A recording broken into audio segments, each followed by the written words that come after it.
Howdy, howdy, folks. A-Train here with you, and we are about to get busy building in Project Hospital. I love this game. I've had it less than a week, and I've played almost 50 hours. Are you serious right here, A-Train? Yes, I am serious. I'm super serial. Because it is just awesome. It rocks. When I say it rocks, I am not joking. It really, it's everything you could want out of Sim Airport, which you guys know I have like 1,000 hours in and hundreds of hours of videos building and stuff. So I enjoy that builder game. But it's got the other elements of management and then learning and treating patients and all that stuff. Oh man, it's just too cool. So here's what we're going to do. Kind of starting into this series in 3 parts because there's 3 parts to the game. And this is going to be the builder part. We did the doctor part last time. So we're going to load into my sandbox build. And got some background music's awesome. You can pull up the soundtrack on YouTube. And it's just really cool music. I like it. So I'm going to walk you through what I did here.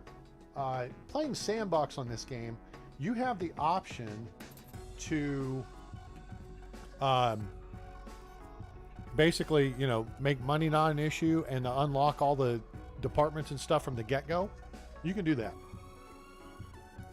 I didn't because I kind of wanted to walk through this step by step. And in sandbox mode, the game will walk you through step by step. So what you start with is we have our ER over here. Now it pre-positions this spot and it sets up this parking lot. I think, did I start? Oh, I did this smaller. This is the smaller map. There's 2 size maps, like 60 something tiles and 90 something tiles. So I wanted to kind of start small, I'm really starting to get my head wrapped around this, clearly, from all the time I'm spending playing it. But this is your ambulance drop-off point. So that's where you want your trauma center ER stuff to be. That's this over here. We'll get to that in a second. But basically, you start off with just an ER clinic, which is like your dock in a box that is everywhere in the United States anymore. You drive around a street corner in any major city, and there's a, you know, so-and-so ER clinic and whatever. So basically, patients come check in here, and this is the reception area. We got a reception desk. Somebody's playing solitaire on their computer. Slacker. Actually, they're not at their desk right now. Where the heck are they? Well, it's not. No, it's lunchtime, so maybe they're over here having a Coke and a smile. Anyway, that's not critical because you can patients can register here with this little doohickey that's a take a number deal. And then they get called back with these signboards over here. I have a couple of them installed, one here, one here. And I can rotate this view around here so you can see. Basically, this is one big waiting area. And we started off with just 2 doctors' offices, the waiting area, reception, a restroom, which I've since realigned from when I originally built it. And originally, I had the janitor's closet over in this corner. So needless to say, with a couple of doctors, you start growing pretty fast. Let me hit play here so we can see things going on. And I will be taking moments, you know, to jump in and change things and, you know, take command and let the doctors know, hey, do this, do that, or whatever. But you can see happy patients leaving. We've treated 41 patients today. We've sent, first 42. We've sent 2 away. We're expecting 67 referrals from the insurance companies. It's day 10 of me building this hospital. So we started with the 2 doctors' offices, and we had to add a 3rd.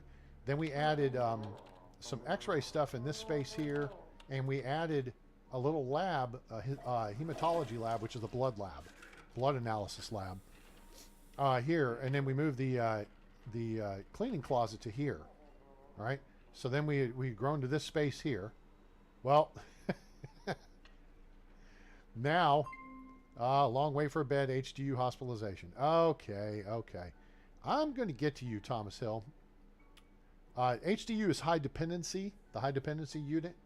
So basically it's more the, I don't know if you'd call it the critical care unit or whatever. It's the people that the nurses need to watch.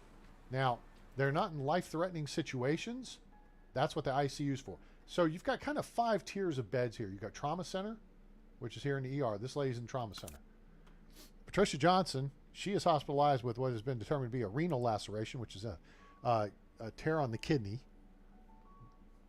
And she has undergone exam and everything, but she needs abdominal surgery. So we're going to make sure she gets a emergency care and gets in line for abdominal surgery. So you could, the top level, this is basically your most severe situations, is people in the emergency rooms. Someone gets shot, someone gets hit by a bus, something like that. First thing you're going to do is come in and be in a bed in the trauma center. Now, once they stabilize you, or even after you're post-operative, they may want to keep an eye on you and they may put you in observation. This is observation over here. Otherwise, your severe cases go to the ICU, the intensive care unit, which is pretty, I mean, it's watched pretty closely by the nurses. And there's all kinds of monitors and stuff and life support equipment in the room and whatever. And here's the doctor, Dr. Harris. He's administering care. This guy's really good. I mean, look at 99% general medicine, and he's really high on his diagnosis, critical care, and advanced diagnosis. Oh, you can send them. Oh, that's different. Okay, so this is the continuation of the learning curve on this game. It has a steep learning curve. You have to stick with it. Ask A-Train questions. Ask me in the comments. Ask me in chat. Hit me up on Discord. Link in the description below. And we'll work you through it, because trust me, if you like any of these builder type games, like Sim Airport, like a Planet Coaster, I mean, this has it all. And it's just really amazing what all they've packed into this game, and it's on sale right now on Steam. You can get like the whole kit and caboodle for less than $25 US. So very, very good deal. All right, so what I was noticing there, all right, so there's a plus sign. I didn't know why there was a plus sign still there, because I've seen that previously. And what that means is it's usually grayed out. And it says that employee needs a study room to enhance their skill set. Well, I built a study room over here. It's not a very big one. It's only got 2 desks and computers and the little projectors. You got to have requirements you got to meet for it to, become functional. But now, once you build that, apparently you can send staff over there to do stuff. So if I have an extra doctor, which I think this is a nurse, all my ICU people are in orange. She's the nurse. Oh, yeah, I only have 1 doctor up here right now, which I could correct. I could hire a second doctor and then tag team them through training. Does that make sense? Because it's going to, it's going to mess with their time availability. Now, I'm not sure what he's doing, like folding some origami or something over here. But anyway, so ICU is the next level of care, right? You got people under observation, you got people in intensive care, you got people in trauma center, and then they come to the high dependency unit, which I've got on the first floor right now, but I'm about to change this. And that's what you're going to see with the construction aspect here of this video. HDU, and this one bed being pink as opposed to the other ones, what I've learned is the only difference between a general ward room, and that's opposed to Captain Ward or Lieutenant Ward, it could be Burt Ward, it could be Ward Burton. If you're a NASCAR fan, you remember him. Ward Burton. Is this little thing right here, is this monitor. That's the only difference. So HDU people in high dependency are still being monitored, whereas in the general ward, you don't have to have those sensors in their rooms. Now, some of the rooms I do have them just for fun, but you do not have to, something? Which means I could pull a fast one here, guys. All right, so check this out. Wait a minute. Wait. First, we need to see if anybody's in the room. All right, so up here in the upper left, you got like the, this is game mode. Then there's builder mode, and then there's management mode, and then there's doctor mode. we're going to click on management mode. Now, this I know is general surgery. So we're going to click down here on general surgery department. Now see, it will tell you which beds are occupied and by who. All right. And I'll show you in a minute. These rooms look, they look similar. This is actually a prefabricated setup that I came up with, as opposed to the game coming up with it. I'm actually going to change away from it simply because the game mechanic cheats it a little bit. So if the nurses are coming down here with a stretcher down this corridor here, and they're trying to go to this room here with Mary Davis, they'll actually go into this room because this door comes first, and then they'll go through the bathroom space. That's no good. Don't like that. So lesson learned, and this, like a lot of the other games, you've got to think like the AI. You've got to figure out the pathing. And we've talked about that ad nauseum on Sim Airport, right? Hang on a second. 2 seconds. Well, I had to sneeze, and then I turned my head enough that it yanked the left, it yanked the left ear thing out of my earbuds, and all of a sudden I didn't have to sneeze. That was weird. How bizarre. Anyway, all right. So the whole point of the exercise is I can see these 2 rooms are unoccupied because there's nobody in the bed. Now, the fact that, okay, I could do this 2 different ways. I could upgrade this room right here. I'm not going to do that. There. This room is ready to be set for HDU because it's got the life monitoring equipment. This room is not. Now, it would be easy enough to change to qualify. What you've got to have for a standard ward is you've got to have a hospital bed. I think you got to have one of these sensor hoopajoops above it. It's called a bed socket. So it's kind of like an old school one with the red thing on it, which I never knew what that red thing was. And then there's like a newer high-tech digital looking one. All right. And you've got like 3 different versions of hospital beds. You've got kind of a old school one that looks like it's got the metal rails on the sides. Then you've got more of a modern one which has the plastic rails that come up and down. Then you got a high-tech one which has like glass rails that come up and down. So it's really cool. You got options there. That's $3,000. This one's $3,000, so you can go either one, which seems kind of weird. This one ought to be a little cheaper, or this one ought to be more expensive. They shouldn't be the same price. And then the old school one's only $600. So if you're on a budget, just use the old school one. Whatever. It's just how it looks. That's all. So go $600, build your hospital, and then come back later and change them out. Anyway, so we could actually redesignate this room for HDU. Now, how do we do that? Well, we're in general surgery, so we're in the department. Now, let me close. You know what? We're going to move this. All right. So over here where it says rooms, hospitalization, you see HDU is high dependency unit. I click on that.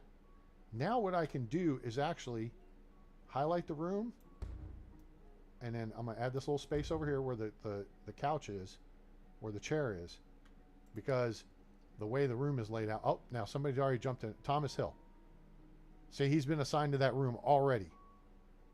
Who were we trying to get out of? Was it Patricia? I think it's Patricia. Hang on. Let me check who is.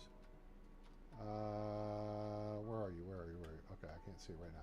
When you're in construction and management mode, stuff changes the views. Yes, it's Patricia. All right, we want to get Patricia into an HDU room. So we're going to convert this one to an HDU room now because somebody line jumped her. This ain't Golden Corral, people. You can't be line jumping. Fools, what are you thinking? All right. So to change this, we're going to go into building mode. Now, in building mode, you've got your foundation related stuff here. Build foundations, add new floors. Then you can have walls built around an area that you've built. So say if I just build an extension, this is the OR right here. If I build this, it doesn't build any walls. But if I click this, doink, it puts walls around it. And just ignore that last little segment there. There's a wall all the way to the wall. Boom. Down here is how you hide the walls, and then you can hide all the way down to the base. So it hides all of them, as opposed to the background ones. This turns on the background ones. So this is typically where you play, is in the middle mode, because then you have stuff against, on the back. At least that's the way I like to play. All right, so That's how you do your foundations. You can dynamite stuff. You can just bulldoze walls. You can delete walls just by clicking on this, and then we're going to drag, boom, boom, done, gone, simple. You can undo what you did last. All right. Now, if you want to build new walls, you go here. There's all kinds of wall options, from just like standard white walls and concrete walls, which this is your outside walls here. White walls are just white walls. They can be indoor, outdoor. The game doesn't care. Then you start getting to your more decorative interior walls, including wood paneling, which is really pretty. Excuse me. And then there's tile walls, and there's stuff with really cool stripes on it. And if you click on stuff with the really cool stripes, which if I turn on, excuse me, the walls, you'll see where I've used these in various places around the hospital. Okay. See, labs is in green, right? Down here, the clinic is in blue. I've got each of the 7 doctors' rooms in different colors. So, yeah. There's different color here for general surgery. Radiology here is in yellow. And then over here in with just the red stripe around the walls is the ER, is the trauma center. Okay, so you can do cool stuff like that. The upstairs again. This is the ICU. I've got the ICU in kind of a little different brown setup. Again, I tried to. You don't really anticipate people being terribly conscious because they're really hurting at this point, so you don't have to be super pretty about it. And I did build these out. So I found a way to meet the requirements of the space, but keep the bed stuff to a minimum. All right, and then we got some nice wood panel stuff over here. How realistic is this? Well, that depends on how you want to view the game from a realism standpoint. I was watching Plastic Swans, and they were doing a hyper-realistic build, which didn't fare well with the game mechanic, okay? Because they were trying to create separate corridors for outpatients and inpatients and all this stuff. You don't need to do that, okay? This is not rocket science, and don't try to complicate a wet dream.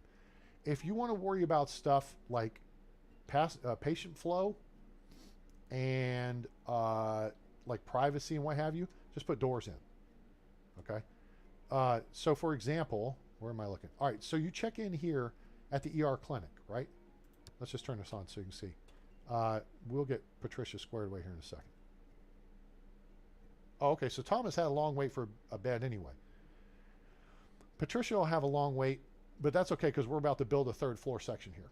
So let me get this out of the way, and we can pull it back up with the, not with that, but we can pull it back up with, that's my patients. We can pull it back up with this notification here, and then just click on him, and then it pulls everybody up that we've looked at recently.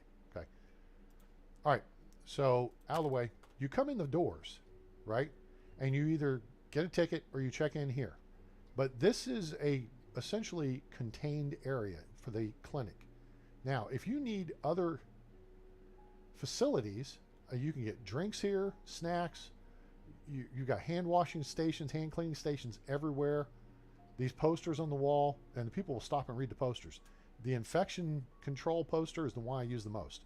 And usually it goes right next to, in this case, there's a standard trash can here, but typically what I do is put a plastic, one of these, okay, it's a plastic bag in a frame, and then you put a hand cleaning station above it with disinfectant stuff and towels to dry your hands off with.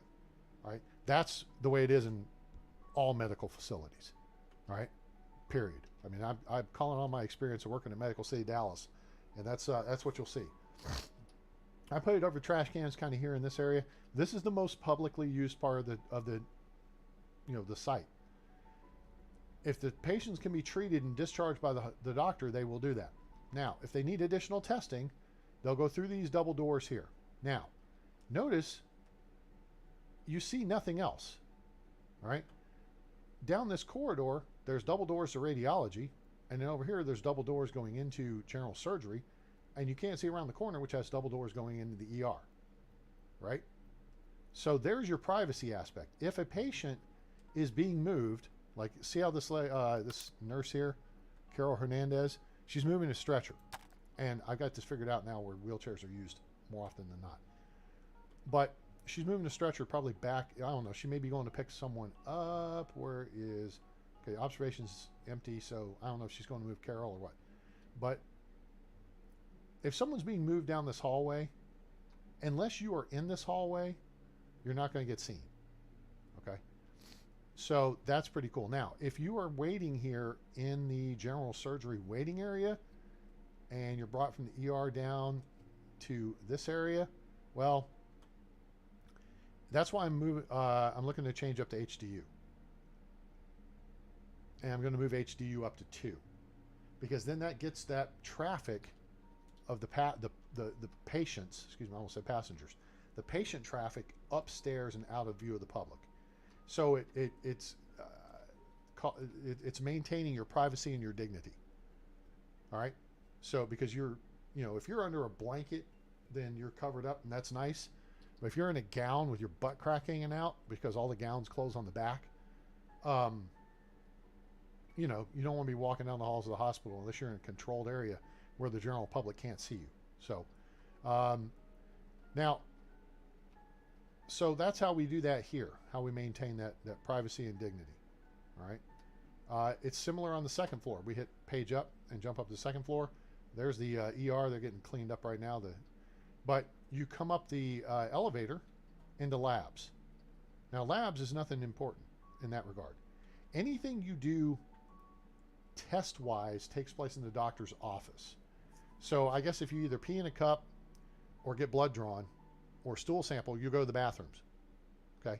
And then the doctors have those in their offices. And then a lab technician comes down and gets them. And then they come up and they run the test, and then they page whoever. They page you, and then they hand you the test results. And then you take those back to your doctor. All right? So if you're coming up the labs, you're dressed, you're good to go. You ain't got anything going on that, is bad. If the lab techs want you to pee in a cup, there's a restroom right here. All right? And the restrooms they're air quotes unisex, but it doesn't matter because you're behind a closed door. So as long as you don't have any peeping toms or crazy people, you're okay. So there's labs. All right? Now I actually have a hematology lab, which is your blood testing. And I have a histology lab, which does viral... Well, no, the viral stuff here is in the microbiological lab. So, needless to say, we have 3 complete lab sets, and we have room to add additional personnel in each. I've got them all staffed at 50% right now, I think. But you can see this guy, Yeah, this guy. So Casey Williams is running tests. You can actually see who he's running tests on. He's running tests on, I think that's this guy. Which is Richard Foster. He's related to Jane Foster. I know who you are, Jane Foster. So he's got pancreatitis. He's going to need IV antibiotics. So we're going to wind up having to get a room ready for him to get put into. Now, he currently doesn't have a doctor, but we can actually start working this process.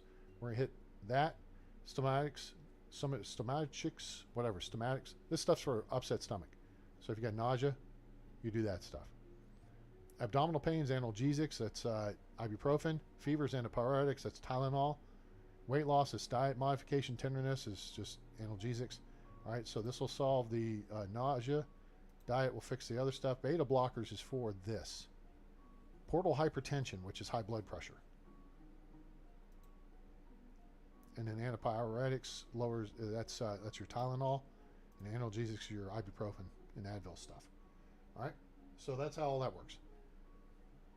So we run that stuff in. That way that will start as soon as he gets to see a doctor. But basically what's going to have to happen is he is going to have to be admitted so we can give him IV antibiotics. And then he'll probably wind up spending the night, which kind of sucks, but oh well. The idea of this video is we're going to try to build a room for him. So yeah, we've got the labs built up, and I've used like a 4 tile wide in general way to do this, and that allows you to put stuff in the hallway, like seats and stuff, and then there's still a wide path for people and stretchers to pass by, gurneys and what have you. But yeah, see, so otherwise you've got these double doors here, And what do you see going through those double doors? Nothing. If someone's coming to ICU from the ER, they come straight up this elevator and boom, they're in the ICU. If they're coming out of surgery and go to ICU, they go down behind this door into the ER. Now we're about to convert this area up here to the HDU, the new HDU.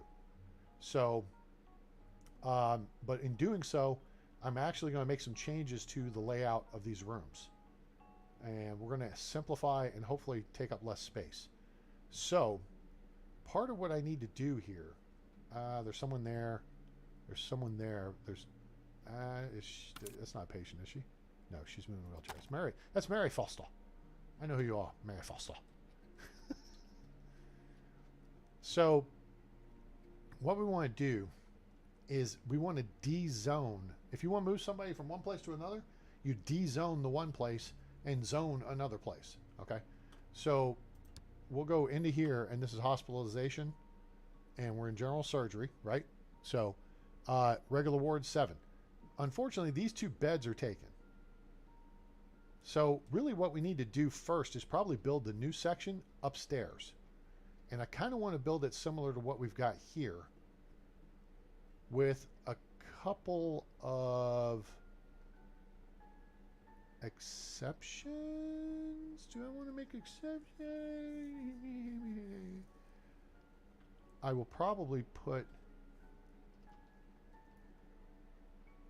an extra room here-ish and move the nurses station further down the hall here. I think that's going to work better. Because you want the nurses station to be in a position where they can respond quickly to any issues. And we're actually going to open this up a little bit and probably make it broader this way. Okay. So, hey, let's not talk about it. Let's actually look at it. All right. So we've jumped up to the 3rd floor now. And if I want to actually project what I want to do, now there's a couple of things here. I've got some pre-built stuff. Now, how do you pre-build stuff, A-Train? Well, that's great that you asked that. I was going through the whole process here of this stuff. So you got walls, you got floorings, you can build columns, and you can change colors of stuff. You click on something, there's different colors you can do and stuff down here. And you can scroll up and down and what have you. There's a couple of columns to choose from, which are important. And ambulance is in here, and there's some stuff for that. And then elevators, that's important. Okay. You can do planning with elevators too. Now, here's your doors and windows. All right, looks cool. All right, you can, again, change color. You want the double doors to be blue, they're blue. You want them black, you want them pink, you want them pinker, green. And this even works on like the glass door here. If you put this in, like in the lab, look here, see the walls there around the, what I did here, this is the microbiology lab. So this is where the bad bugs are. All right. You do not want anything getting out of this space. So we've got a, door for, biohazard. And what we've created here is an airlock. Okay. So you got to go through this door to go through this door to get into the lab itself. And there's cleaning stuff in there. So that's our airlock space, as it were. All right. If you do the pre-build, and there are pre-builds for everything, you click on the hammer, and all right. So doors and walls, doors and windows, and then you've got furniture and equipment. All your medical equipment is here. And you got like 3 pages of it. You just got to kind of feel it out. There's like critical stuff at the top, and then it goes alphabetical. I don't know why they set that up, but I think this is the later added stuff. With the DLCs. So it just stacked it at the top. Then you got furniture and accessories, and you got like 3 pages of stuff here to choose from. All right. And you can get creative with some of this stuff too. So that's pretty fun. Then there's decorations, which again, you can get creative with some of this stuff. Why disinfectant tools is decoration, I don't know, but it is, right? And then here's all the cool posters and the plastic hampers. Those are the key stuff under here is the clock, the chartboard, which chartboard's also over here under your medical stuff. But chartboard's that whiteboard that the nurse comes in and writes, hello, my name is Jennifer, or whatever. That's what they write that stuff on, right? Is your chartboard. You'll use chartboard if you want to be realistic in the rooms. Then you've got clocks. You want to put those everywhere. You could throw first aid kits around. I probably should have a couple more than I do. I put Where did I put some?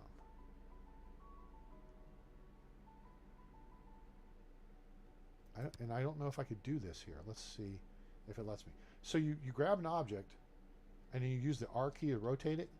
All right? And something that's got to be stuck on the wall has got to be stuck on the wall. Obviously. I don't think I have any room in here, and especially not on the glass walls.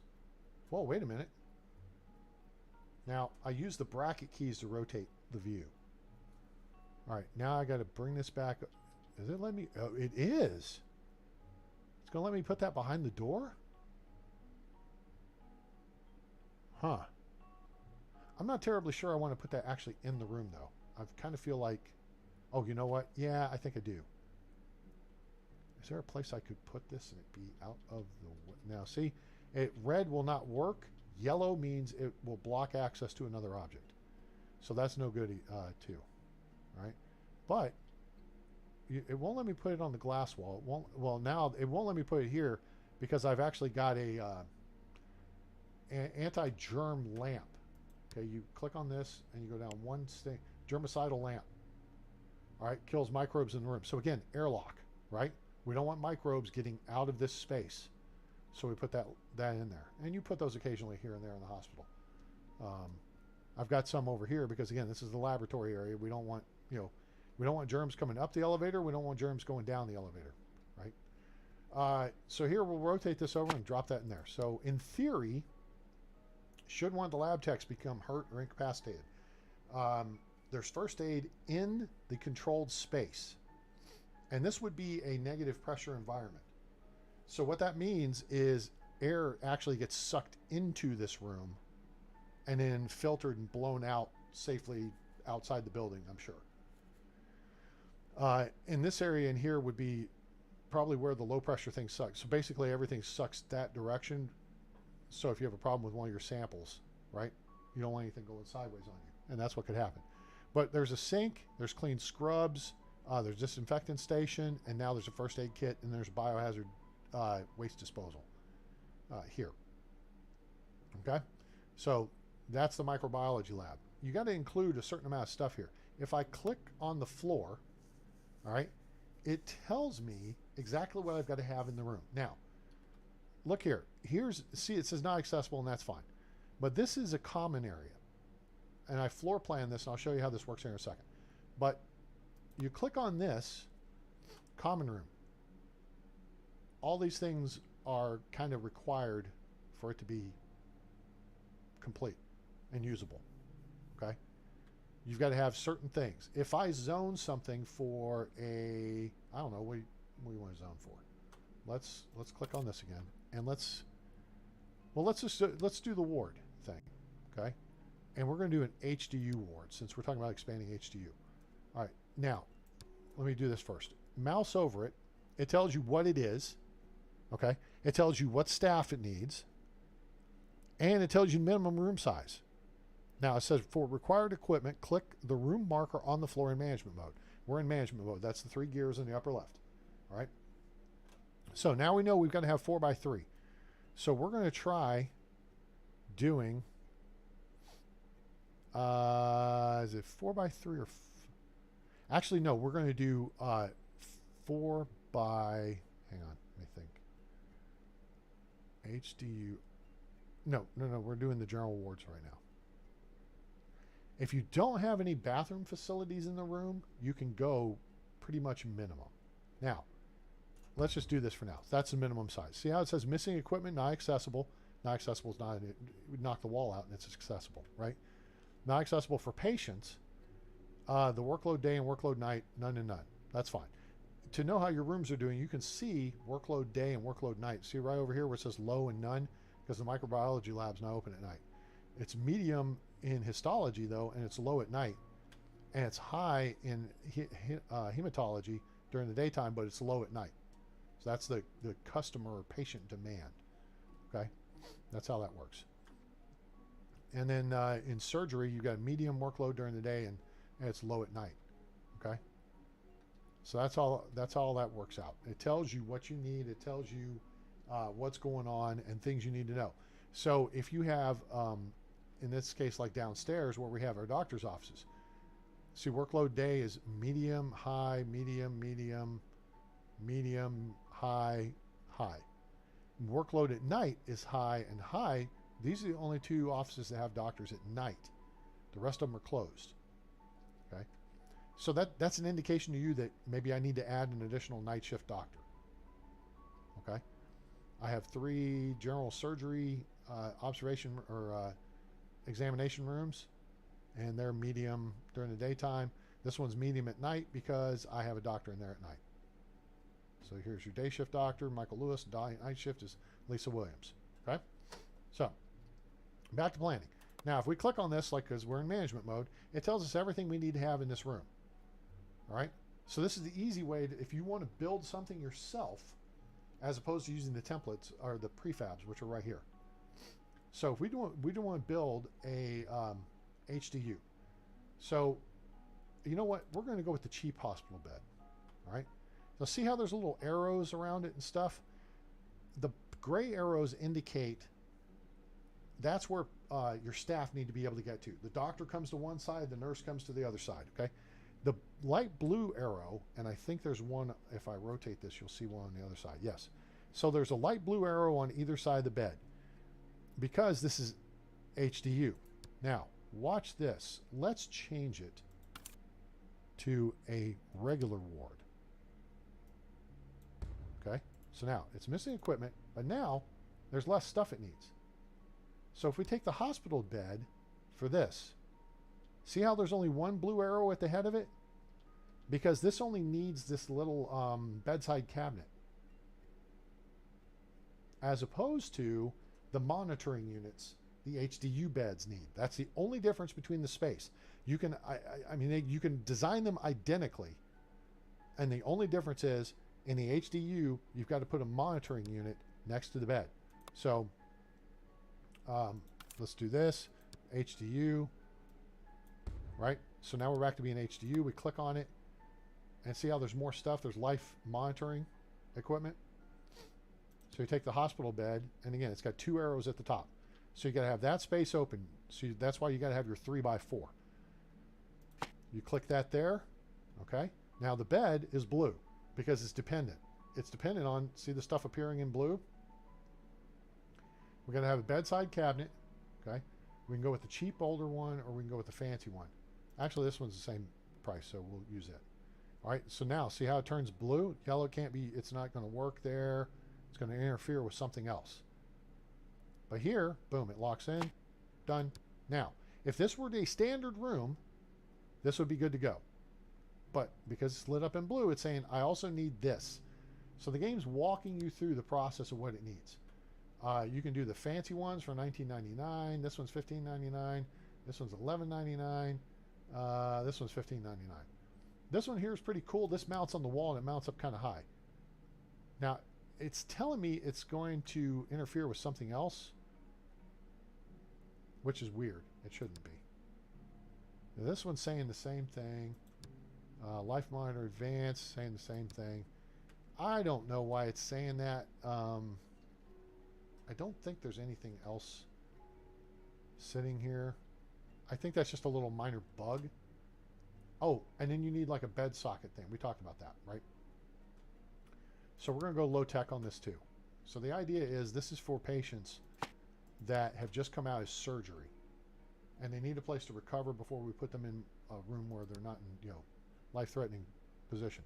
This is kind of an older looking monitor right here, life monitor.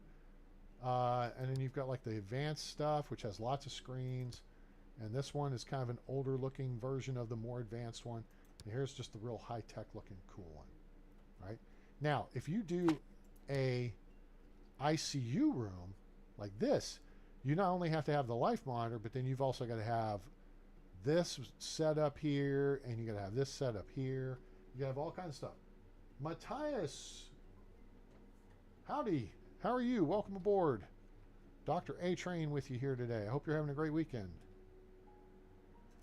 We're talking about Project Hospital and some building beds, how to work through the construction aspect.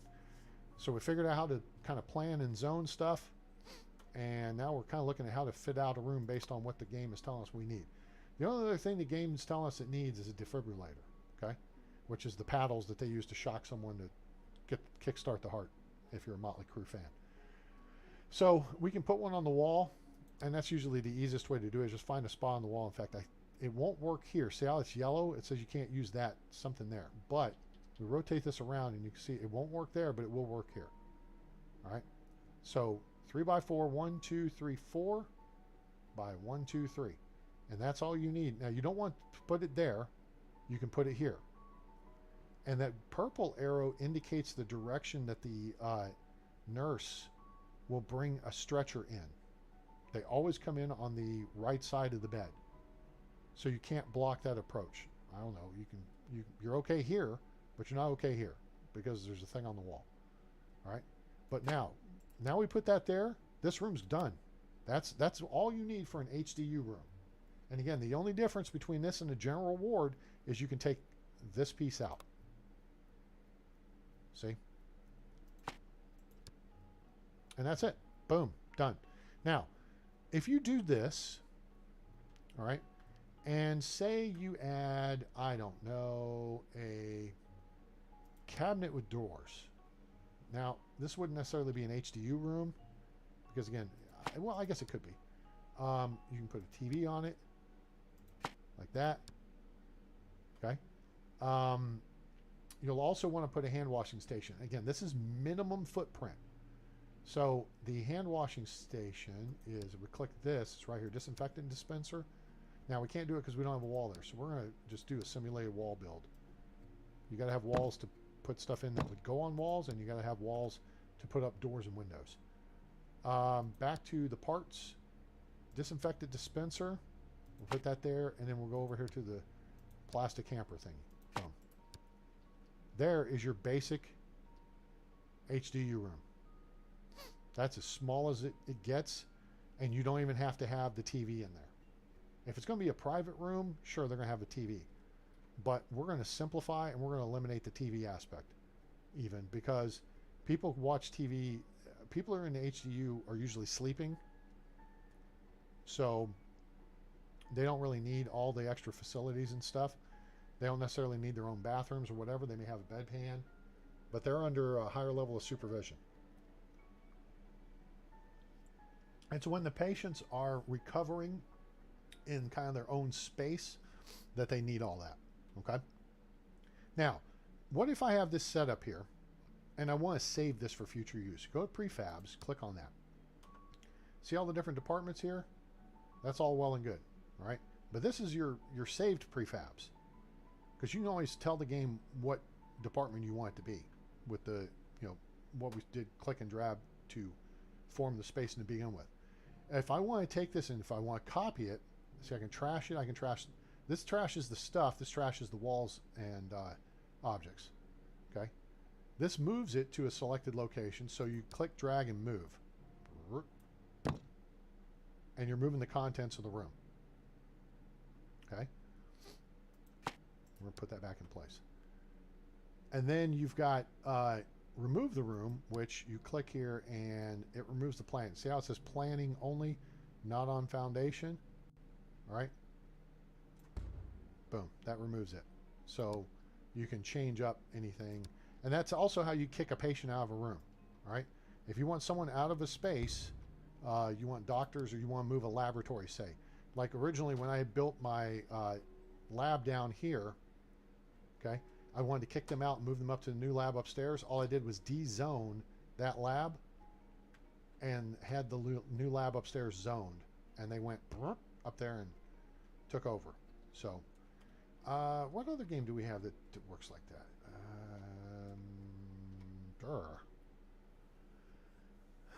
If you de-zone something...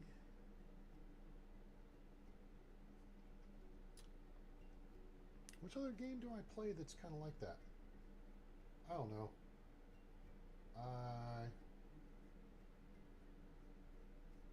I'm not sure. I don't remember off the top of my head, but there's a couple of them that are that way. So you de-zone it and you can drive someone to another location. Office space. Oh, yeah. It is sim airport. Say you created an office space that's this big, right? And you hire your, I don't know, chief technology officer before you hire yourself, which is the CEO, right? Or COO. And that guy comes in and takes over the space that's intended to be your office. Well, you just de-zone it. You make another one and zone it, and then they'll go in and take that office over, and then you can rezone yours, and you get in the place where you belong, right? So, all right, if we want to see all kinds of different pre-builds, you just click on whatever department you want. General, non-specific rooms. You got like waiting rooms and stuff. And these here tend to be bigger than the base requirement. So none of these templates or prefabricated rooms are built to fill the minimum space. Okay? They're just something to help you out. You kind of got to play around with understanding the minimum space and the minimum requirements, and then evaluate what is it that I can get away with in this space. Now, one thing that we're missing here is a door. So let's put a door on here. We'll put a white door, and you can see it's on the outside, and it's actually set up to open the way I want it to. You can have it to the inside opening out. I want it to the outside opening in. The arrow is looking around. I just move, boom. There we go. That room's now functional. Okay? So, excuse me. That now qualifies as an HDU room. We're not going to use it as such, but we're going to leave it there for a minute. Patients can't get to it or whatever. So, but now you've seen how to do this. Now, if we want to save that, you can go through all the different rooms of all the different departments, like emergency. We're in general surgery. Now, they have a ward. Regular ward is 4x6. See how big that is? And it's got double doors on it, which to me is overkill. You don't need double doors. The doors in hospitals, single doors in hospitals, for the most part, in fact, you know what? I would suggest all hospitals have probably been renovated with 36-inch doorways, or maybe 40-inch doorways. Whereas you may have a standard door be 30 inches wide, 2.5 feet. They've gone to 3 full feet, or they may have even gone to 40 inches. And that will accommodate a stretcher. Okay? Because you, depending on the department, you may or may not need to get one of these beds in. These beds are bigger than stretchers. If we pull up a stretcher under here, stretcher. See how narrow the stretcher is compared to the bed? Right? So stretcher just narrow as can be. The bed's much bigger and much more comfortable. But the doors in the rooms are designed to accommodate stretchers. There are some cases where medical beds are moved throughout the hospital. And in those cases, you typically have semi-automatic double doors. Oh, jeez. Really?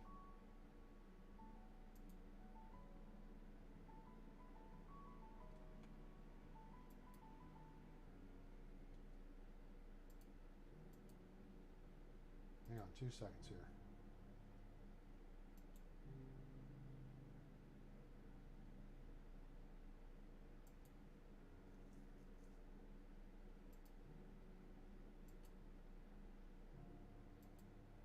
All right, hopefully we'll get rid of them. Okay, so if you see what I'm saying about the design and everything, if they're moving a patient about in one of these bigger beds, which they can do at times, because they may move them from one ward to another ward, okay? So they may have them in a monitoring bed, all right? And instead of transferring a patient from a bed to a stretcher to transfer them to another bed, they may just move the bed altogether, all right? Along with the little pole, which has all the, you know, your IV drip and stuff like that on it, okay?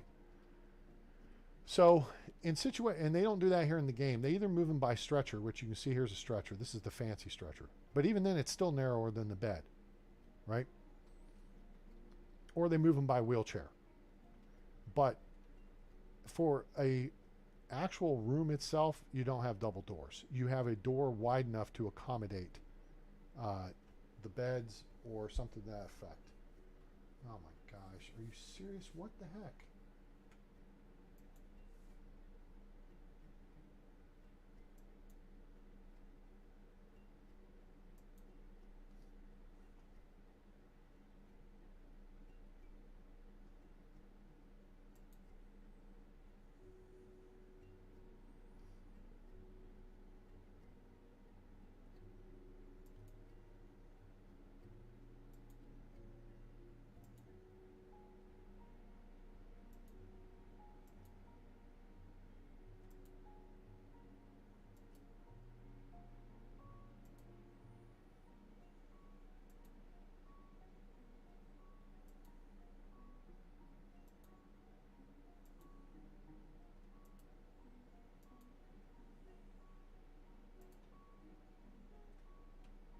Okay, so clearly somebody's spamming my chat here with commercial and stuff that we don't want on the channel.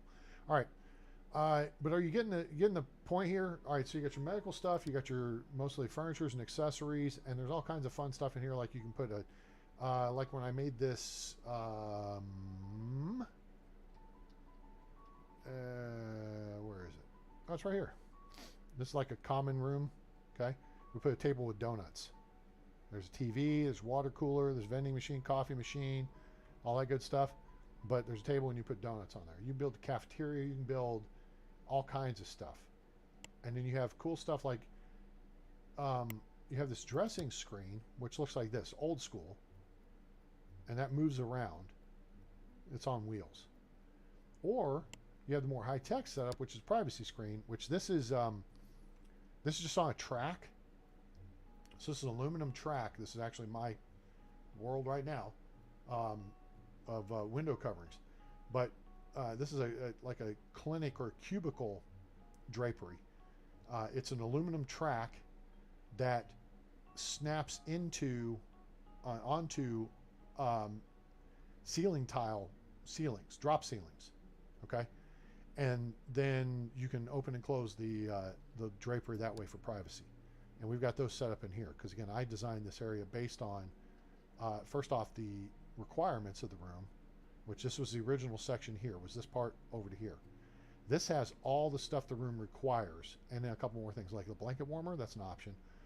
But like here's a crash cart with a defibrillator on it. There's oxygen, there's supply stuff and all that. There's a computer, all that. But then you've also got to have like this testing machine, but then you've got the beds. Now, if I wanted, when I expanded this space, and I had more over here because of the doors. So I had like a stretcher over here and the wheelchair over here, and I put a sink, hamper, biohazard stuff.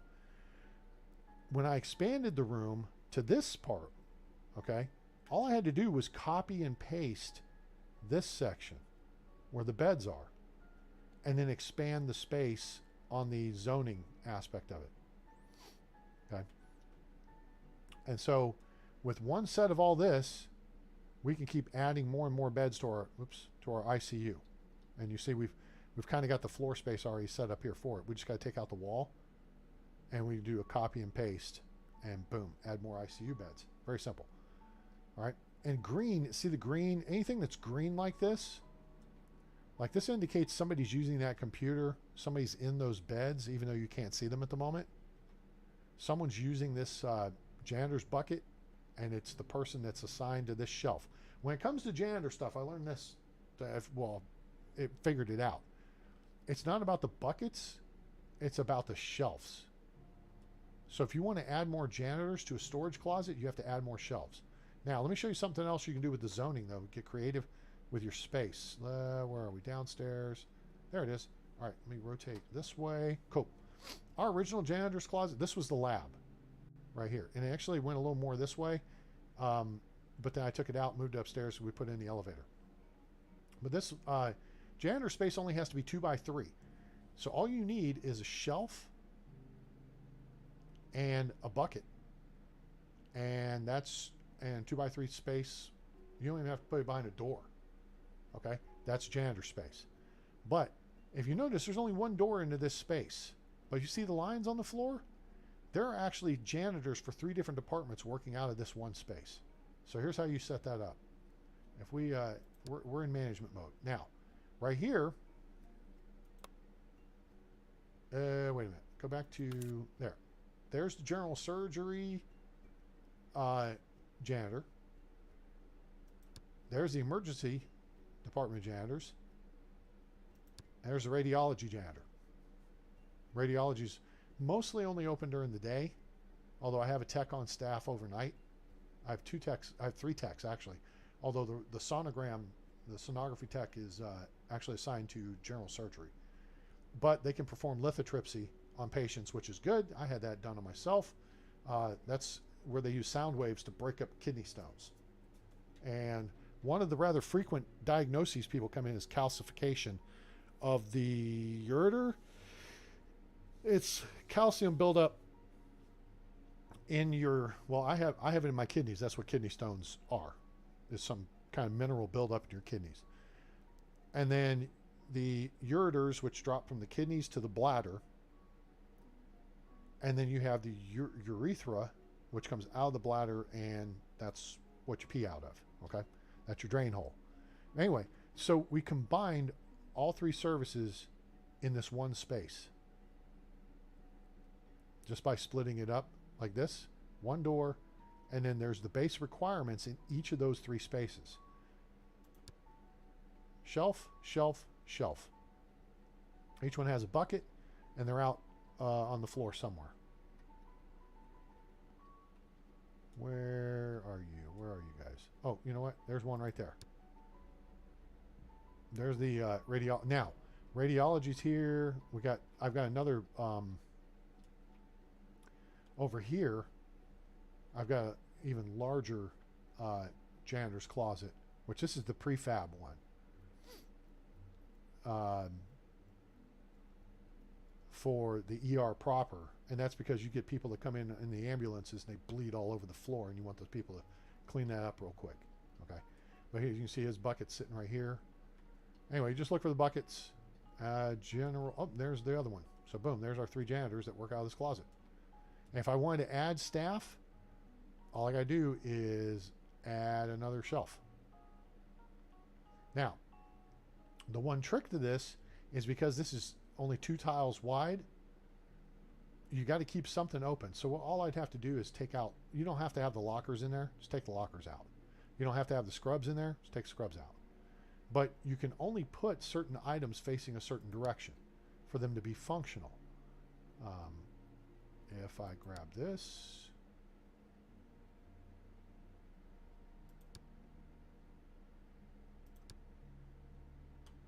where is it? Oh, there it is, bucket cart. Okay, so it's got to go that way. You can't go this way. You can't go this way. You can't go this way.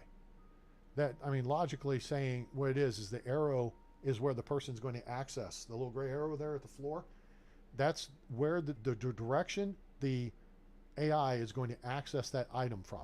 Now, you see over here, it says I can put this here, which I guess may be legit. It says bucket cart can be placed here. So I guess it doesn't interfere with use of the lockers. That's cool. So yeah, I guess you wouldn't have to move anything. You can put the bucket carts pretty much anywhere you want in these things. All right. So you can dress them up and make them look fancy with, you know, scrubs and extra stuff, lockers. It's entirely up to you. Oh, wait a minute. This is kind of dumb. Why is there... All right, I need to get rid of a window. So we click on doors and windows, remove doors or windows. See the window right there? Boom, gone. Fixed. I just realized that was there. But that was from the original portion of the build, because there was a window when either this was the lab or it was the janitor's place. And then we added on outside of it. So that's how that works. All right. So construction, last bit about construction as far as talking you through it. Let's hide the walls again. All right. Is we want to save a prefab. So we've built this HDU. This is bare bones HDU. Now, if you put a bunch of these together in a ward, you can stack them side by side. And it's all good. All right. That's fine. You might want to give the people a little bit of privacy. So like that curtain deal,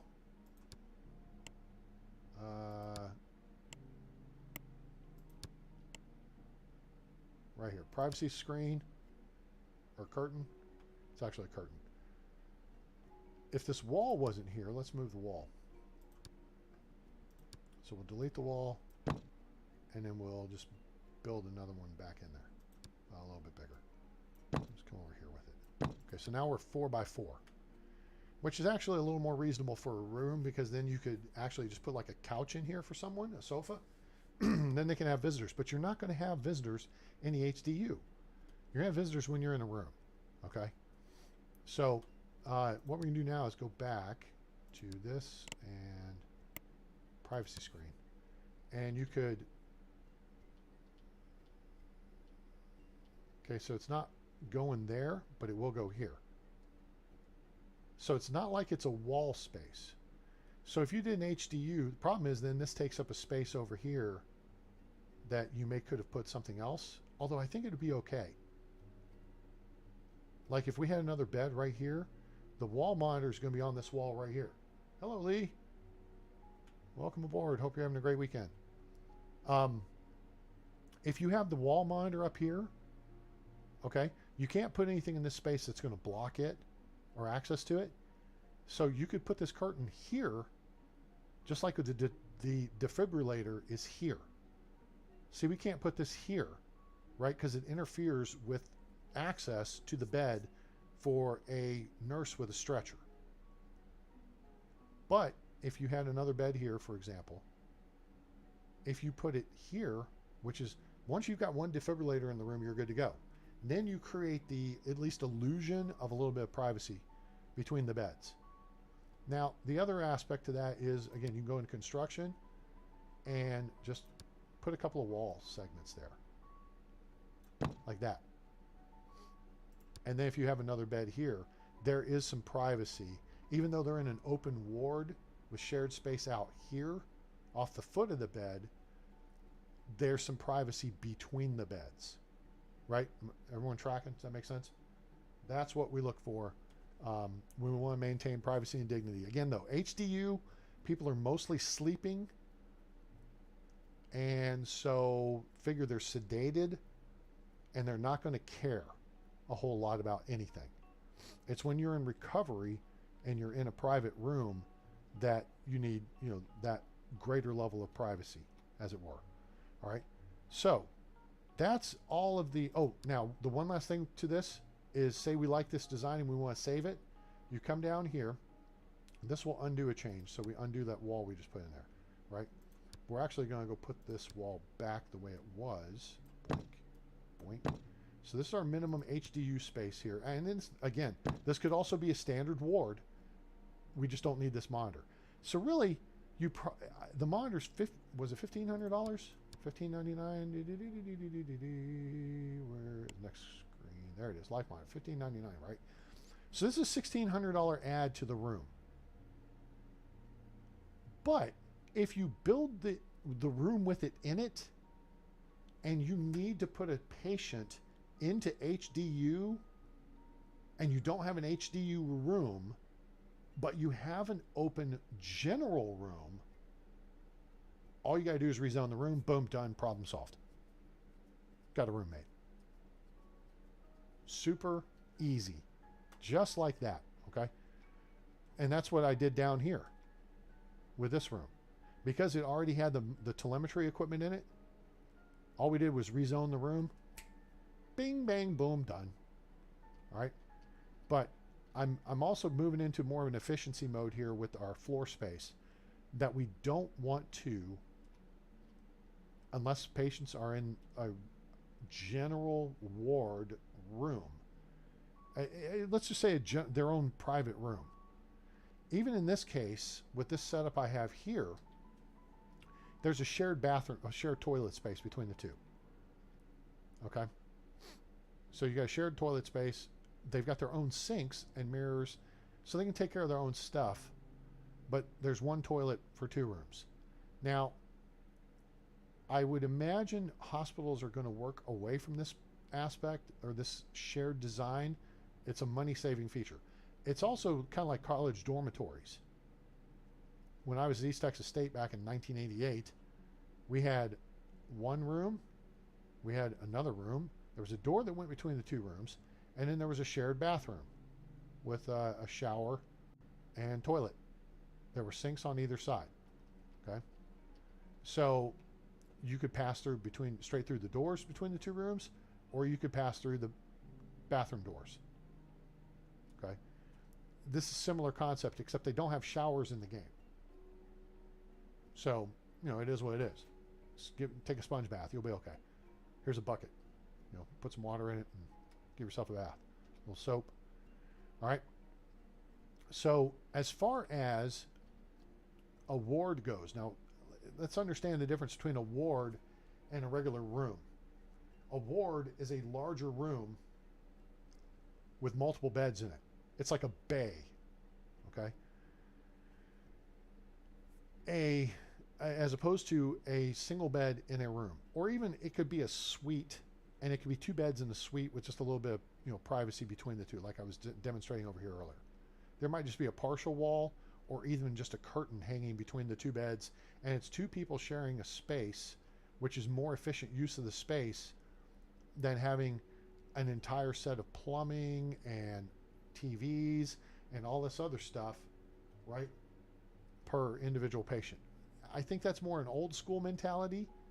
You look at hospital development through time, say through the 20th century, and you went from massive wards where people were just in beds, and they could just draw a little curtain between, or move a little panel to give you a little bit of privacy, because they didn't care.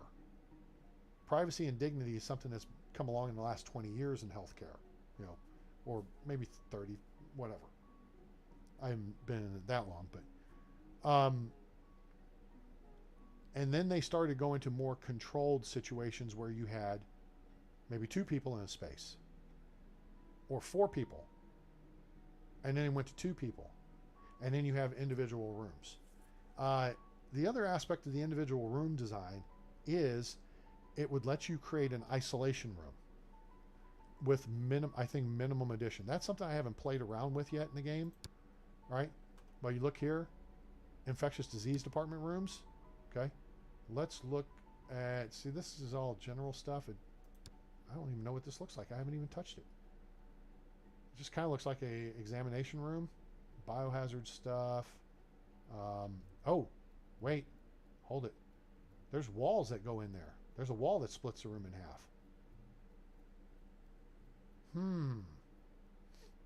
Okay, that's interesting. So you have a complete office setup. Computer is the key. You have to have a computer and a chair on a desk, and usually a printer or a paper holder. That represents a printer. Okay, that's your basis for any workstation. See how the nurses' workstation's over here? You got a computer, you got a chair. That's all you need. You can put a printer or a paper stack to make it, look better, right?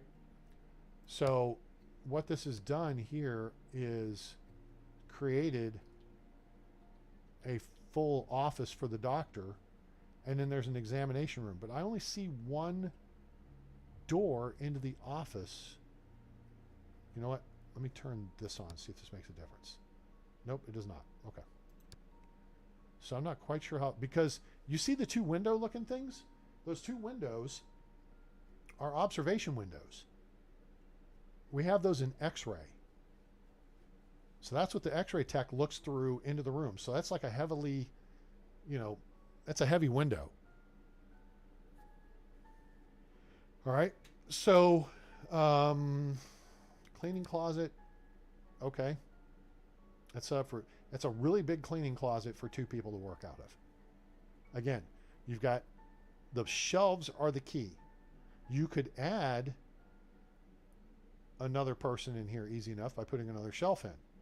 You could probably add two people by putting two more shelves in, and then putting in a couple of buckets, just stick them somewhere up here in front of the lockers, or get rid of the trash can, because you don't necessarily need that, right?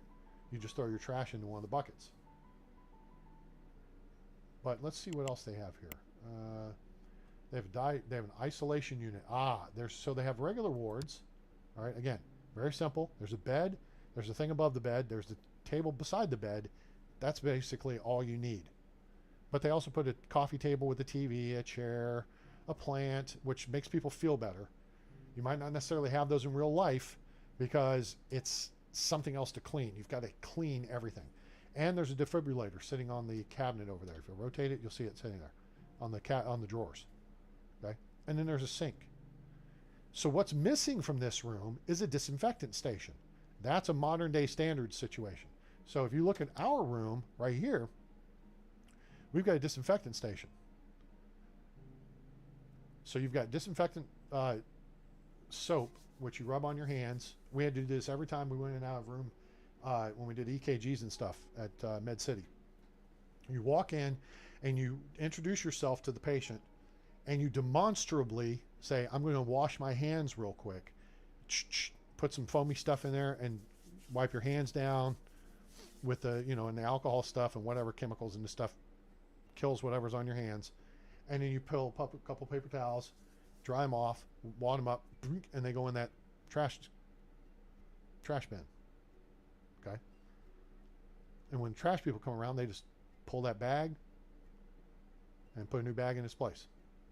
All right? So, isolation unit. Now, this is fancy. What you've got here is a pressure door, okay, because this room is overpressured. So air is sucked in and vented out. See the unit here, see the part here at our bottom left? I'm pointing to it on my screen. It's just above my mouse pointer. See how there's vents on the back of that wall? All right, that's where the air is going to be processed and then vented back out of the room. It's going to be filtered. You got the biohazard crocus things. You got the pressure doors, okay? And then next to the bed, you got your standard monitoring stuff, but then you've got this special hand washing station, okay? So over here, that would be boink.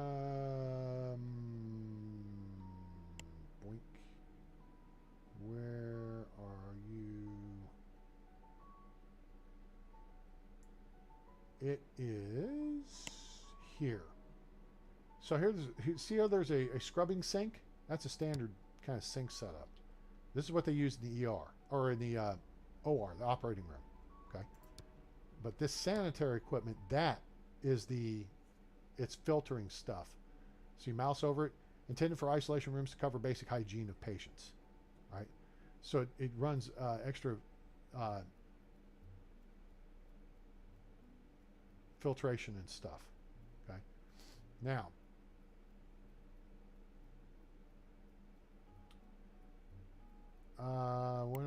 what's the other piece I'm looking for here?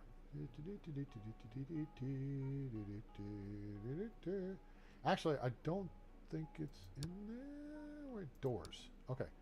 Now for the doors, I think there's it's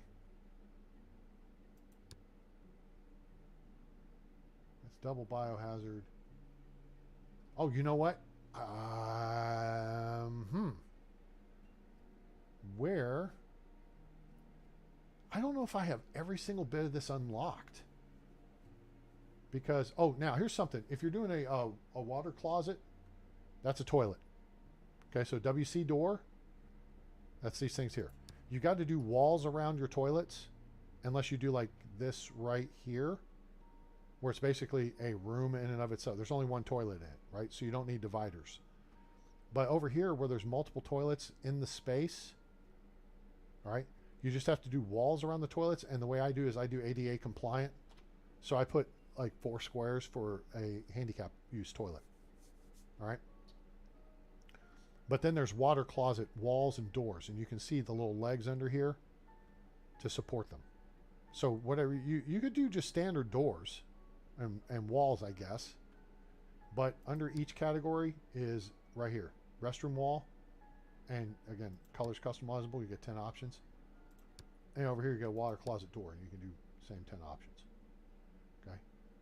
Now, why biohazard X-ray doors? These are just decorative doors. Where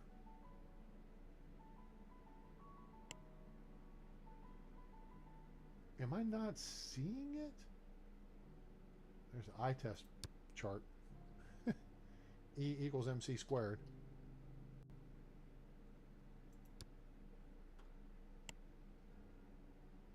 I thought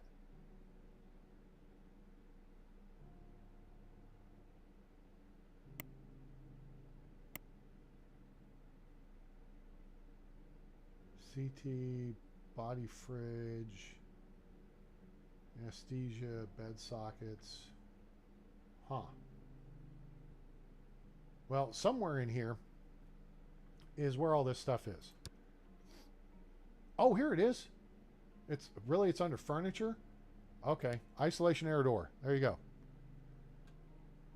Now that's the, hang on. Rotate. That's the inside. This is the outside. So you see it's got hand cleaning stations built onto it, and a place for people to put charts and notifications and all that stuff. All right.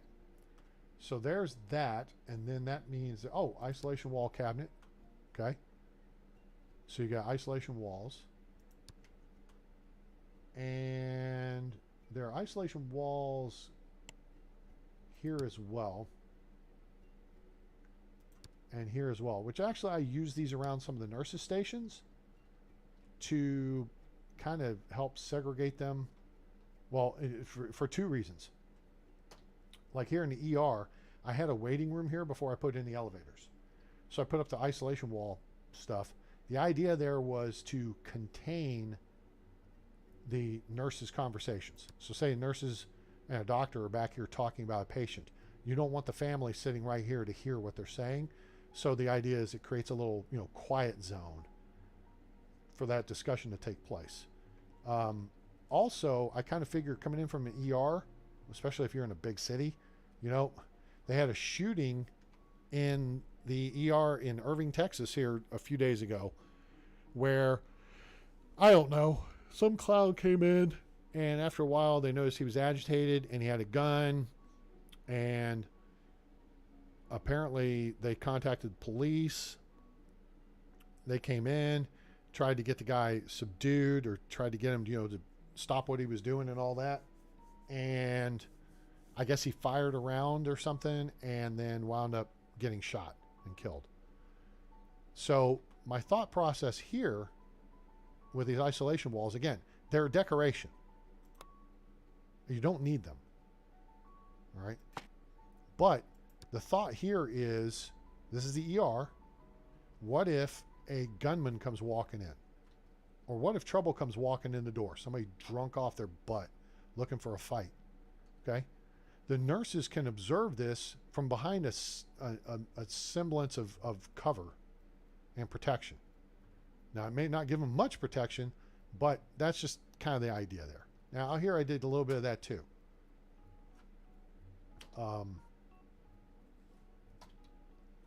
Where I just kind of covered the edges.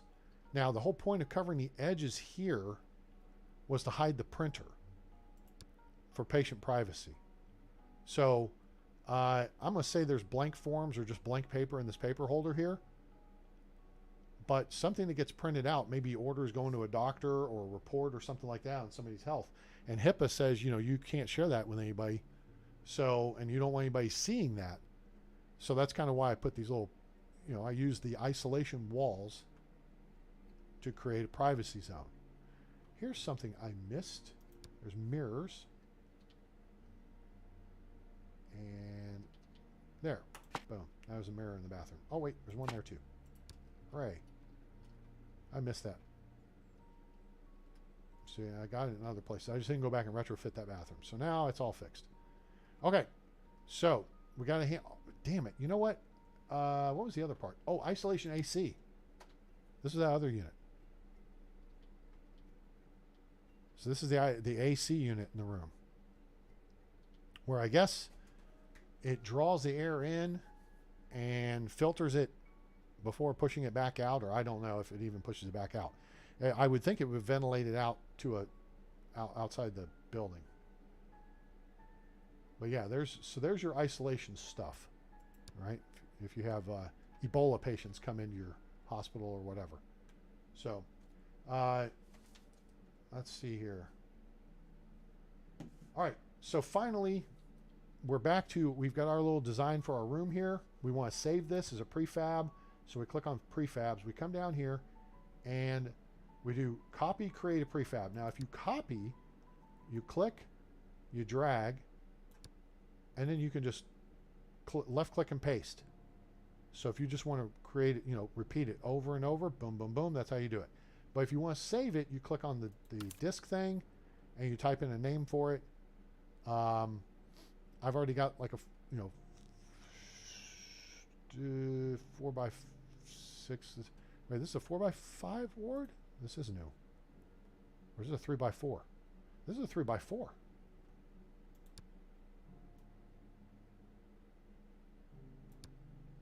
It is 3x4. Huh, who knew? Okay, so I will highlight it. Oh, you know what? I'm going to do one more thing because I don't want it to go stupid on me. Let me come back to walls, and I'm just going to make all the walls the same on the inside of the room. And then we'll rotate. Because right now it's got the concrete, kind of the exterior walls. There, cool. So now you just have plain white walls. I can customize them however I want. But now I know when I build it, it'll be simple like that. So prefab rooms, the +1, so you can delete stuff here, and then you can move stuff with this. If I want to move it, again, highlight, move. Okay. You copy with the plus, and then you can paste over and over again, boom, boom, expedites that construction, or you click on and we're going to do a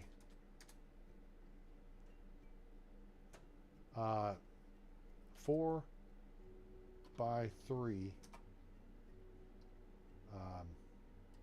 HDU bed. Okay. Save. All right. So now what I can do is click on this 4x3 HDU bed. Boom. There it is. No walls. It has the door. It has the stuff mounted on the walls, and it may drop the walls in there with me, but I don't want to do it right now because I don't want to trigger the cost. You can sell this stuff off. Now to sell it, if I want to eliminate the walls too, I use the bulldozer. If I just want to get rid of the objects, I just remove the objects, leave the walls intact. So here I'm just going to bulldoze, take all that. You got to get both sides of the wall to actually bulldoze the wall. All right, so that's how that works. Now, let's go up on the 3rd floor. We have nothing up here yet. Actually, let's go down here. Let's go find the edge of the building. What are we going to put on the 3rd floor? We're going to put these rooms, but we're going to do single rooms. So recovery is going to be on 3. All right. So everybody to recovery on 1, 2, 3, and go. So we're going to pop up to the 3rd floor. Now, how do we set this up? Well, a couple of things. First off, the elevator's got to come up here. But we're going to base this off of the footprint of what we've got, the foundation. So we're going to construction. We're going to foundation. And now, if we want to plan this is going to be general surgery, okay, or hospitalization. Hospitalization. We're going to do regular ward. Now, regular ward, 4x3, okay, simple. But we're going to be using our pre-build, which is here, 4x6 single ward, okay? And it's not letting me click it right now because I'm not in a position to build it. If I go back down here, why aren't you clicking? Oh, because I'm not, you select the department first, and then you click here, I think. There. You gotta have I don't know, there's a click-through process there. Okay, dink around with it a little bit. But there's our single ward. Now this is like the hospital room I had at UT Southwestern after I had lithotripsy. So there was my bed, and then there was the TV across from it, and there was a couch to the right, or a sofa, and then there were windows, and then there was a little bathroom. Okay, and the bathroom I think had a shower in it. I'm pretty sure it did. I was in there for 3 days. And so boom, this is all you need for that room. And then there's a chart board on the wall you can see there.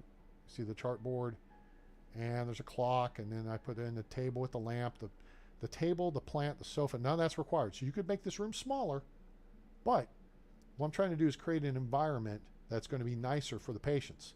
And so the way this will work is we go upstairs, and see how the windows are facing that way? We don't want it facing that way.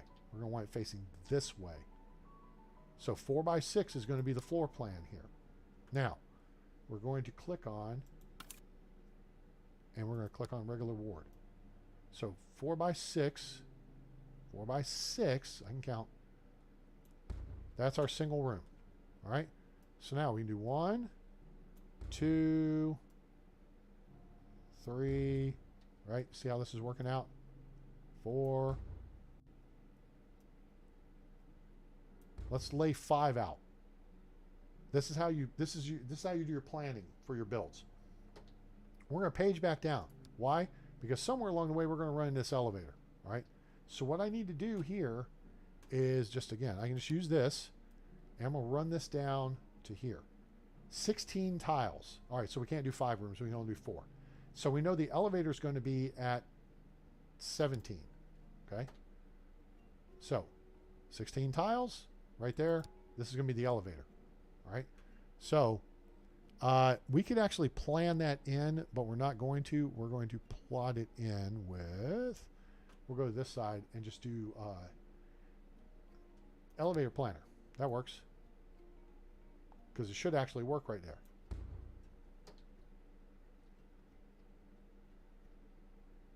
It kind of works. It's kind of weird. See, our second floor overhangs the ground floor by 2 tiles. I don't know how I managed to screw that up. I only managed to overhang by 1. But it overhangs by 2, so whatever. But for some reason it projects out a little bit. So when you do the elevator planning, it does this deal. So if you want to get rid of that, you go into corridor and then just get rid of it. Boom. Because sometimes that'll screw your stuff up. You want your cleaning people to clean spaces and everything. So that takes care of that. And now we're back up here and it's missing. But that's okay. Because what we know is we know where it's going to be. So here, either here with this gray or here with this gray. Now I took the whole thing out, right? We're just going to put in a, we'll just say it's going to be a cleaning closet. Boom. That's your elevator. All right. Now, here is 4 wards. So how big a hallway do we want here? You know what? I don't plan on putting a whole lot of stuff in the hallway. I don't want to go 4 tiles wide because there's not going to be a lot of traffic, but there could be some traffic. And I want a minimum of 2 tiles for if you have people pushing a gurney. Now it only needs 1. I want 2. So I'm going to make the corridor actually 3. Because then we can keep stuff along the way. You're going to need to keep stuff. You're going to want to put stuff on the walls, like your cleaning stuff, and you're going to have like a stretcher parked out here somewhere, or wheelchairs, or maybe there's just a few seats. Maybe there's a vending machine. I don't know. Vending would probably be down here, the other side of the elevator. All right, but so there's that regular ward. We can go 6x4. 1, 2, 3, 4. Now we've got an option here. We got a couple of things we could do. So let me stop for a second before we go any further. we're going to put the nurses station here. Now, in theory, it's going to go all the way across, which is a huge nurses station. It doesn't need to be that big. It could be smaller, whatever. And actually, now that I think about it, this is the better way to do it. So here's what we're going to do. I don't know if this is going to look great, but we'll figure it out. So we're going to put in the fourth one here. Now the idea is that, and you can plan over airspace, okay? The idea is going to be, maybe you do another series of 6x4 rooms over here.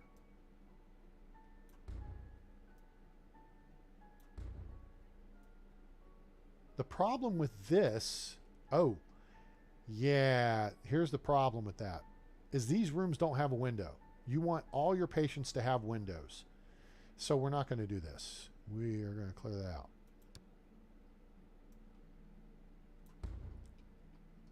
You want all your patients to have windows. It helps in the healing process. Okay? So we're not going to do that, which means then our nurses station will still be the 4x8 or 6x4. We can go a little bigger.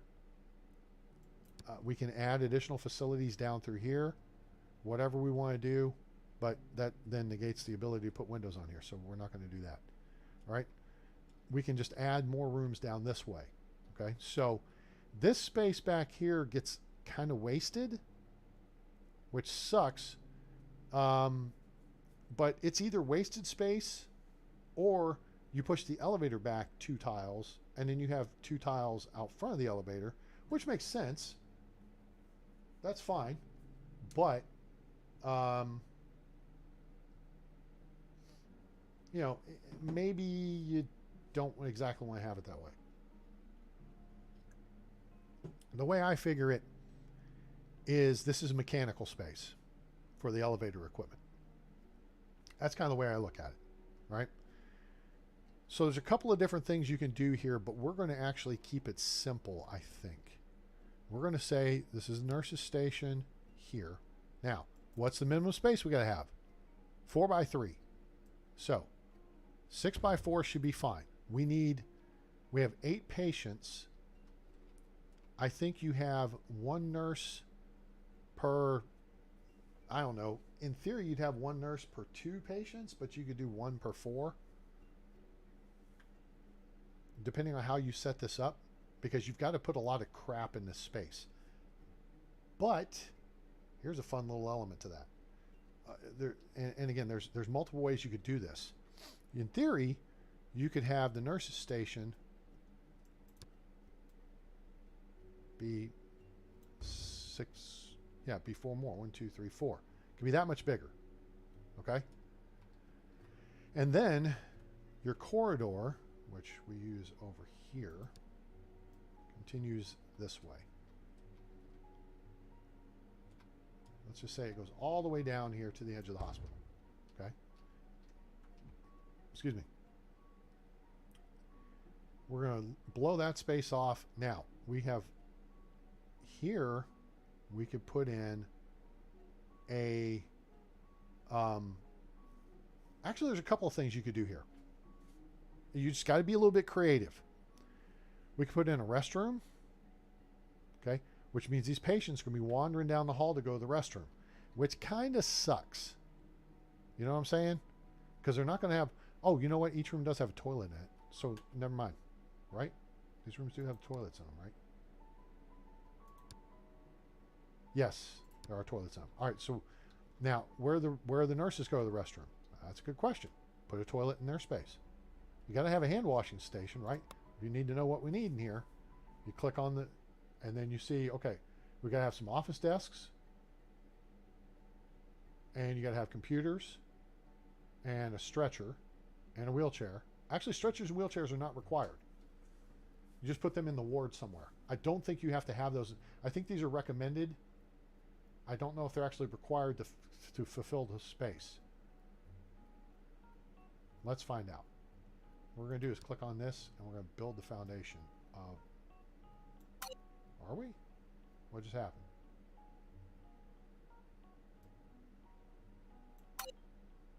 why. Oh, it's probably because I don't have the elevator running up here yet.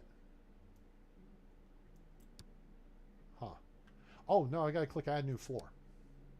Okay. Copy floor tiles from the current top floor. Copy walls from the current top floor.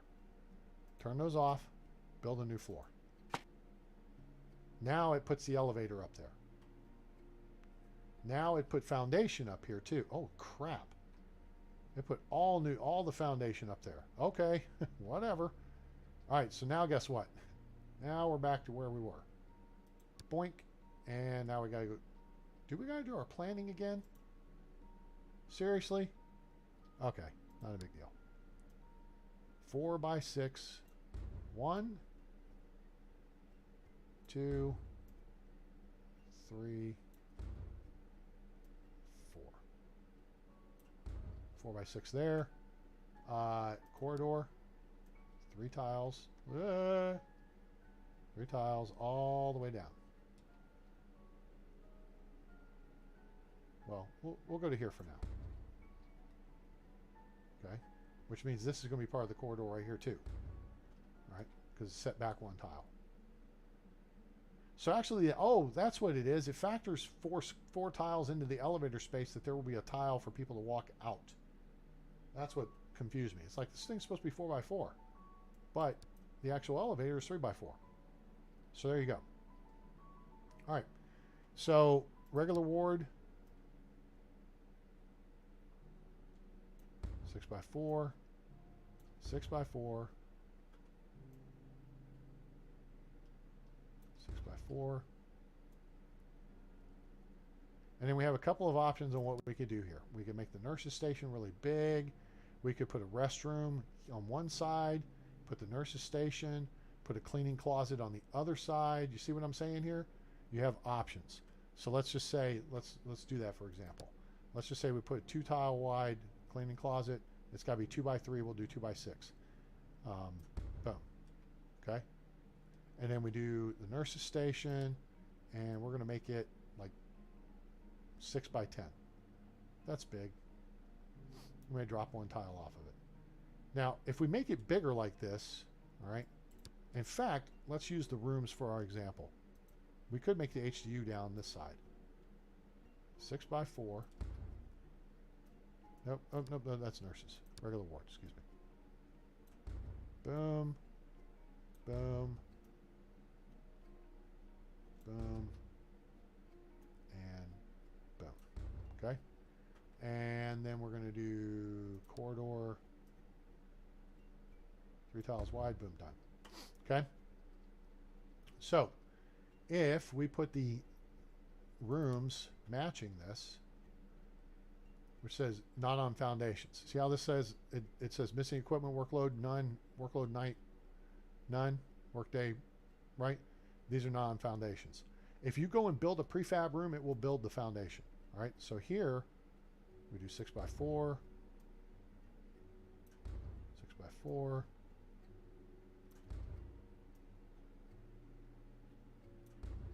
Now we can see what room we've got for the nurses station.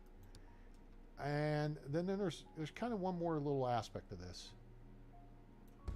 All right, so that is, what would that wind up being? 6 by 6.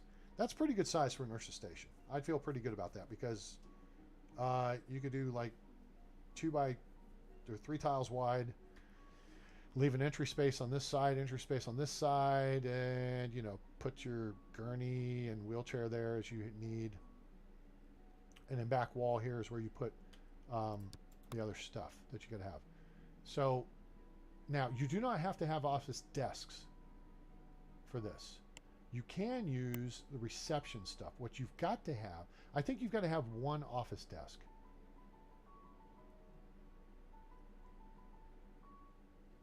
Or you do this. You just click on it here. Okay, this is pharmacy counter stuff. You go to reception stuff.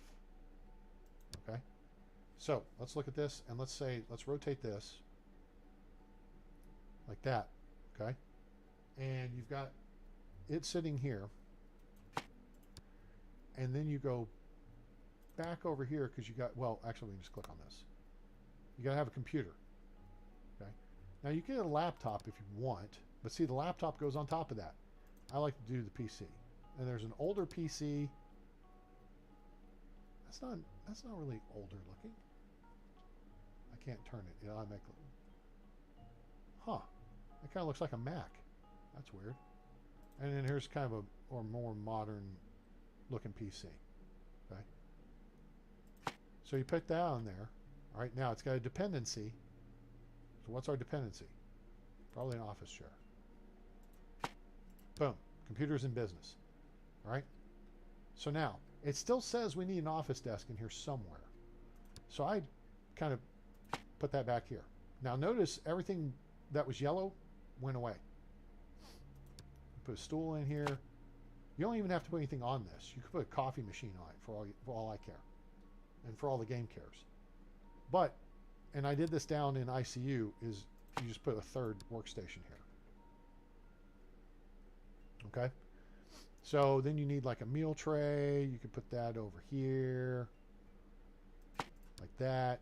And they got to be able to access the handle. See if I hit rotate, you see the arrow on it? That's the side you have to be able to access. All right. Let's just actually, since we're kind of rolling down this road,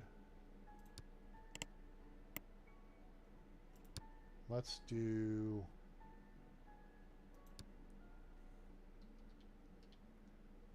that. And this isn't really as big as I would like it to be. I kind of feel like it should be bigger, but I'm not terribly fussed about it. And the only thing that sucks is I'm going to move that there, and I'm going to move that PC. And to move the PC, you have to delete the PC, which kind of sucks, because you lose money off of it. $149, you lose like $50. But otherwise, click on that, put the PC over here. Okay, so put a PC there and there. Now there's a little more space between the two. And then if you need a printer or two, okay, it doesn't say you need a printer. So you don't have to put a printer in if you don't want to put a printer in. That's entirely up to you. I like the idea of having a printer in there. You can do a paper holder, or you can do a legit printer. I like the idea of doing the printer back here, and then doing the paper holder up here. Like that. Okay. So now, nurse's station starting to come together. Let's click on it again. What else do we need? We need equipment stuff. We need a stretcher. All right, we're going to put a stretcher. We got a meal tray. We need a wheelchair. All right, so. See this? Now, if I put this out here, it doesn't qualify. If I click on it and move it here, and turn it that way, it qualifies. So why do you turn it that way, A-Train? Because now I can put the wheelchair here. Both of them are done. Remember, the arrow has to be accessible. All right? And you really don't want to jam this person's style by putting something in that space. Okay? So that's how you do it. If you put something in that space, then it's not going to be accessible. That's no good. All right? So now our nurse's station is really starting to come together. Right? We could throw another stool in here just for giggles. Boom. You know, just for variety. And believe me, office equipment around the hospital gets transferred from department to department. It's crappy. It's very rare that you wind up with all new stuff. So, you know, it's okay to use like older looking things, older looking PCs, older looking beds, things of that nature. That's just fine. Mobile equipment cabinet, boop, boop, boop. We're gonna put that there. See, it's got to be accessible from the front. Put that there. And really, now we're done. Now, let's do this. Let's move this back out of the space. See all this comes lit up again? All right. We have to have an equipment cabinet. Or you can put cabinets, and then you can put like a coffee machine, or you could put your printer on there, or you could put some glassware or a sink. Sink's a good one. So let's say we do this. Now, this gets a little wonky, so just kind of bear with me here for a second. For some reason, that one comes up yellow. And I guess it means it's not using this, but you can't use this for anything anyway. So, screw it. So then you can do a kitchen sink on top of here. Excuse me. And again, it's kind of wonky, but whatever. You could do a cabinet with drawers, or you could do an equipment cabinet, which you got to have an equipment cabinet. Now this fulfills the requirements for an equipment cabinet, okay? Or you could do something different. Now this logically would look cool if it were part of this continued, you know, so if you put like a cabinet with drawers, right? That would look cool there. You can do overhead cabinets and stuff too. Now, this is a pretty critical thing. So now we can do an equipment shelf, which is a movable one. You can do an equipment cabinet, and there's two different choices on those. Okay. And then you could put a wall mounted one above if you want, which looks kind of cool. Or you can do the mobile equipment, which would look cool there. It would work there. We can stick it here. Where we don't want to stick it is here. See, now we were talking about earlier, accessing the stretcher. See how it turns yellow? It says it blocks something else. Can't put it there. It blocks the printer. Okay? You could put it in the middle of the room, I guess, if you wanted. So we can put one of these in. We'll put it right... Oh, you know what? We don't need to put it. We got that. This one right here. We'll put that there. And, you know, whatever you want to put in here. You could put a scrub shelf, which I kind of like. You might keep these in the cleaning closet. That's an option. You could do a scrub shelf here, a low one. Oh, I discovered a really cool thing earlier too. Is it on this list? It is not on this list. We'll get it here in a second. Crash cart. Now this is something you just put in the hallway. All right? Put the crash cart, and then you go here and you put a defibrillator on it. Always have a defibrillator on the crash cart. That's your crash cart. So this basically, if somebody codes, the nurses grab this and rush into the room. They hook them up. They got defib, and they've got all kinds of stuff in this cart for them to work with. And if you need like a biohazard trash bin, you put that there, you know, whatever. However you want to set that up. But to finish this space out here, basically we have everything we need. But so now it comes down to looks. And you could take the wheelchair and stick it there. You could put it here, like that. Then it's a little less crowded up front. You're using the space a little more, you know, efficiently. There's two more things though I'd want to put in here. So let's take this and put it back over here. And what another option that you can exercise, which is cool.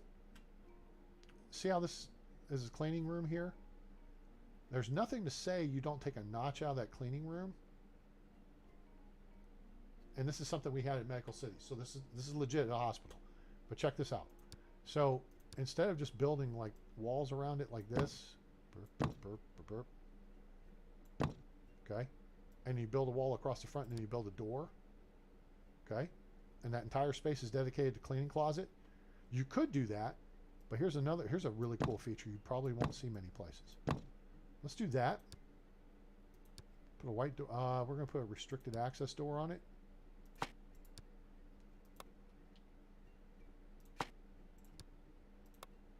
See how it says it needs a wheelchair in the space? Really? You sure? Watch this.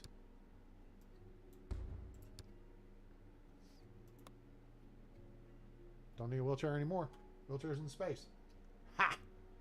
Suck on that, game. You don't even have to have that piece of wall there, really, if you don't want to.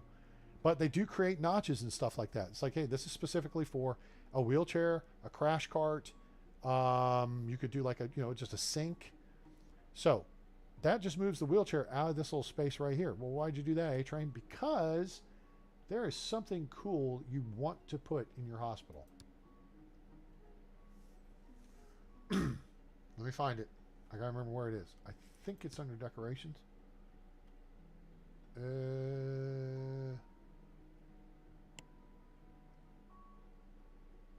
See, the nurses may want a fridge. I don't know if they'd be too pajiggity with that out in the open, though, at the nurses' station. There's two things I want to do here. One of them is a water dispenser. Oh, there it is, right next to it.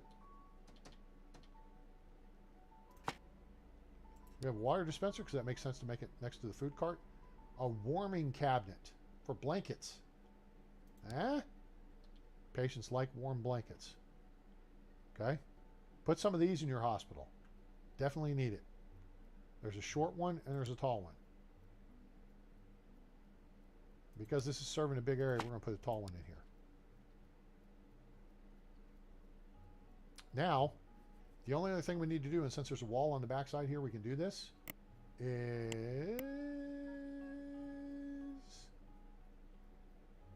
It's under decorations. Chartboard.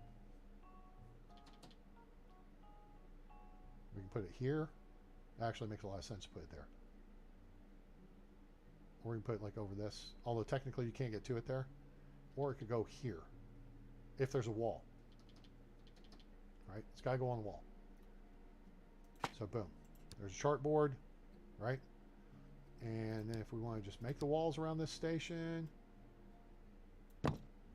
There's the walls. And then in theory we could just put another chartboard. You want a clock somewhere. That's fine.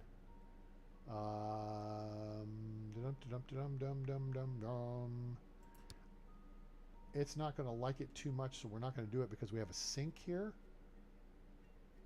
But let me see if we can do a disinfectant station. We can. It's going to let us build it right there. Whatever. Right next to the sink. Cool. All right. These are important details. You can do all the willy foo-foo stuff and make it pretty all you want. Okay? But chartboard goes here. And then you may even want a zapper lamp. Where's the germicidal lamp?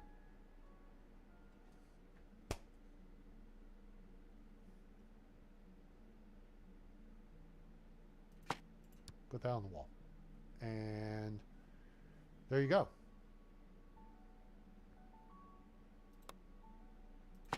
Now, see, that blocks that. So you don't want to do that necessarily. This could actually go here. And then I would put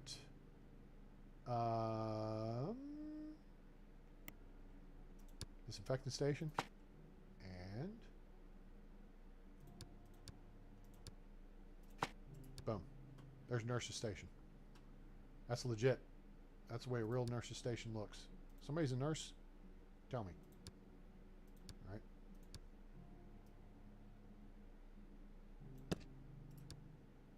Here we go. So now we are ready to start building the rooms in.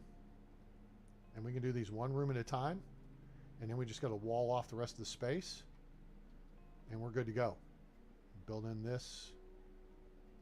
Ah, you know what I forgot? Well, I did forget that. Nuts.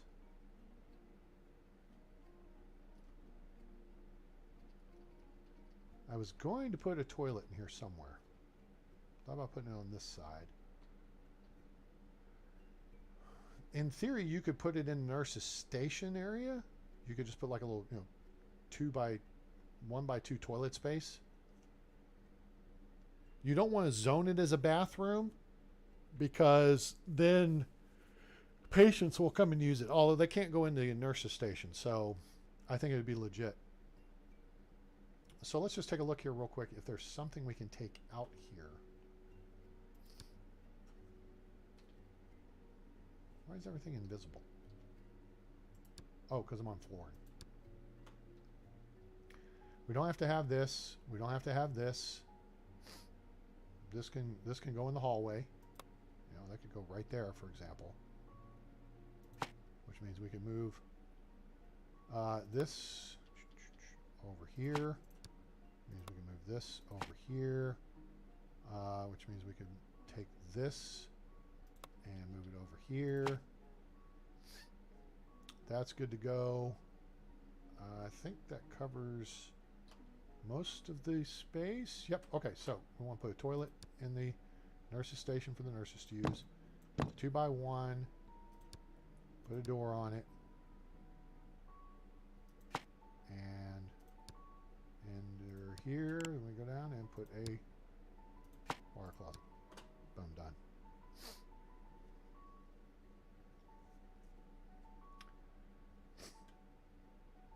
Okay. So that's how all that works. And I mean, the only thing about this is kind of stupid is this workstation right here, and you got to walk all the way across the room to go wash your hands. So that's kind of stupid. What I would do with that then is you could put this here, but there's nothing underneath it. Oh, we don't even need that at this point.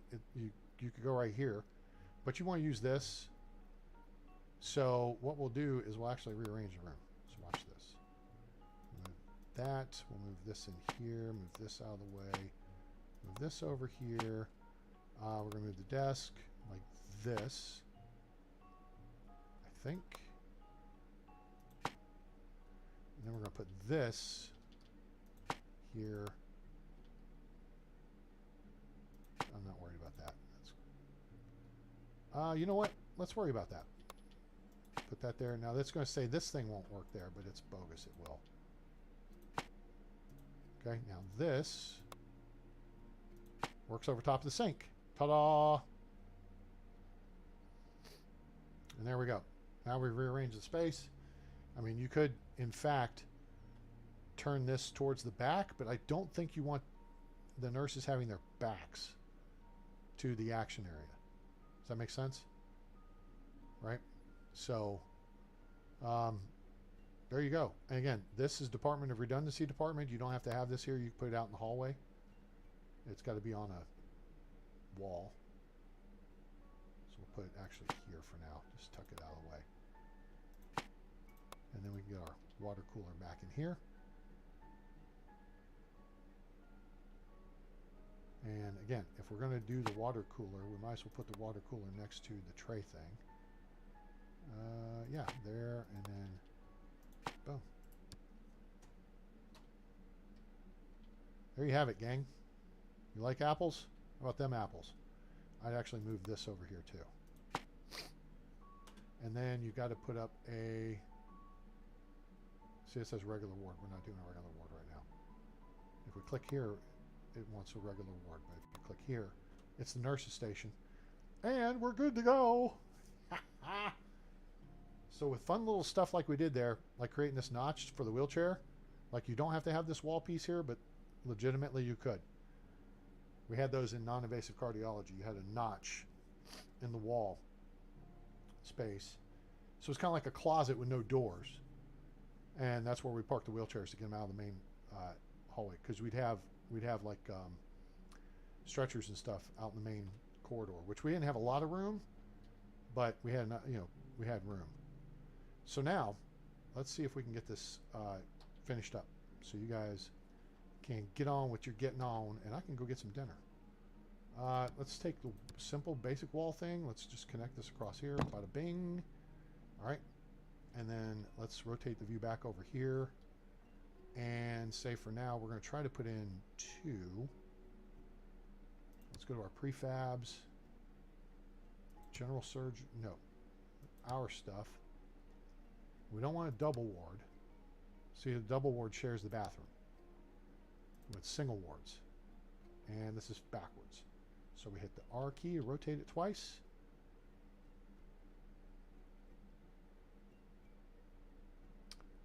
And bada bing, bada boom. There's that one. That was $7,000. We don't have a bunch of money left. So I'll deal with that. But what we can do here is just build that, and we're done. Now we're going to move these guys, move the crash cart back in, and this guy, right? And then we need to fill out this closet here. So doing the closet, that's simple, all right? You find, you don't need any of this stuff. It's all under furniture and accessories. Okay. You need a bucket cart. And then we scroll down and shelf. 2 shelves. All right. Pretty simple. 1 bucket cart is all you need. Now we're equipped. We've got a restroom the staff can use. Okay, a toilet staff can use. I don't know. I'm going to watch that. Because I actually have seen staff come in here and use the bathroom in patient rooms. That's not cool. No. You can't do that. What are you doing? These walls went goofy on me. I thought I had that clicked on. Oh, you know what? That's the out... Was that the outside of it? It was the outside of it, wasn't it? Because I made it from the outside. So let's... Yep. So basically all your walls are these prefab concrete slabs put together. Because notice here, see this side of it? It's fugly. Whereas this side of it, it's fugly. But I drew it from this side. This was the facing me side. So these walls, they look okay. Right? God dang it.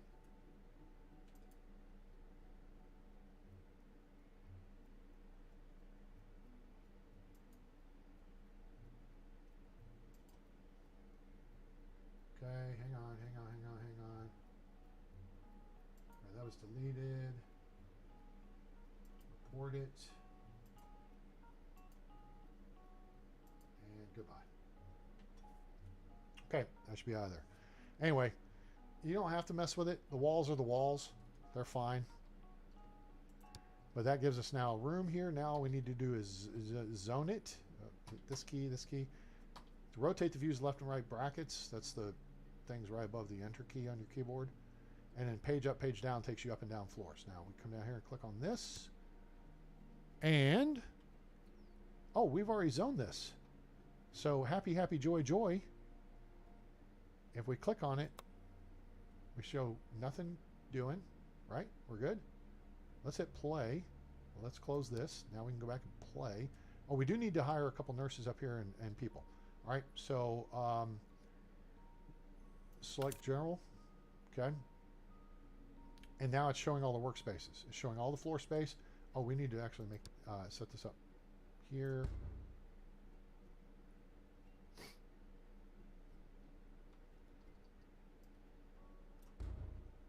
Corridor. I mean, it's not on foundation. The hell you say? That's weird. I don't know why it would do that.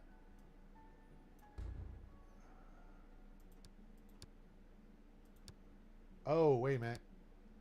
This may not be showing as foundation. Hang on. Well, that shows foundation.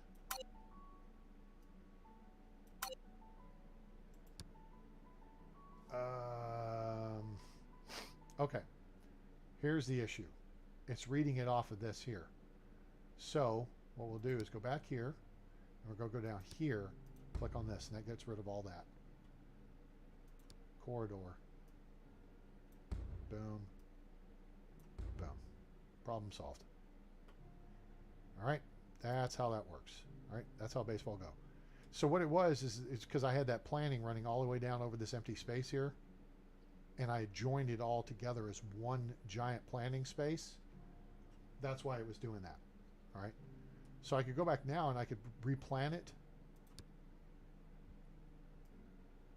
like that. See, planning only non-foundation, same with these. But now that's good to go. And that's all we care about. All right.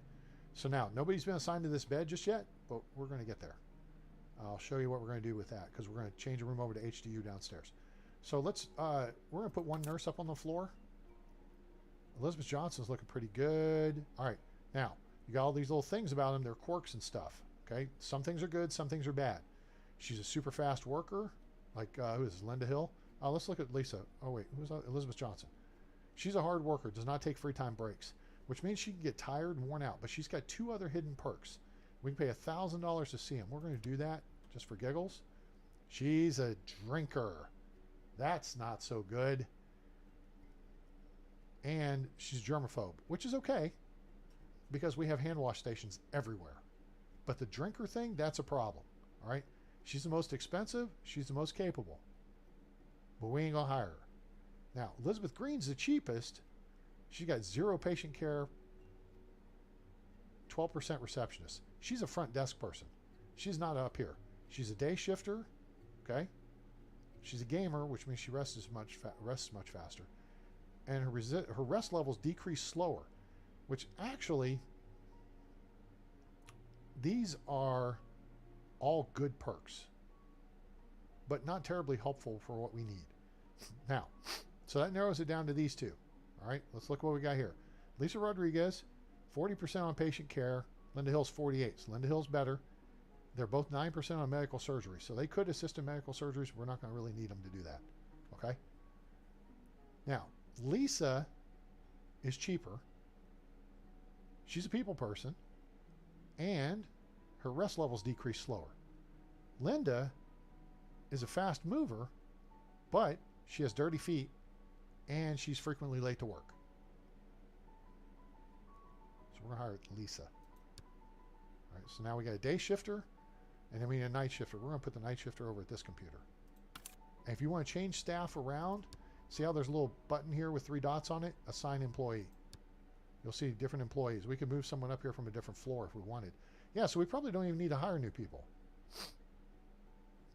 Like, for example, we could bring Richard up here. Because this is all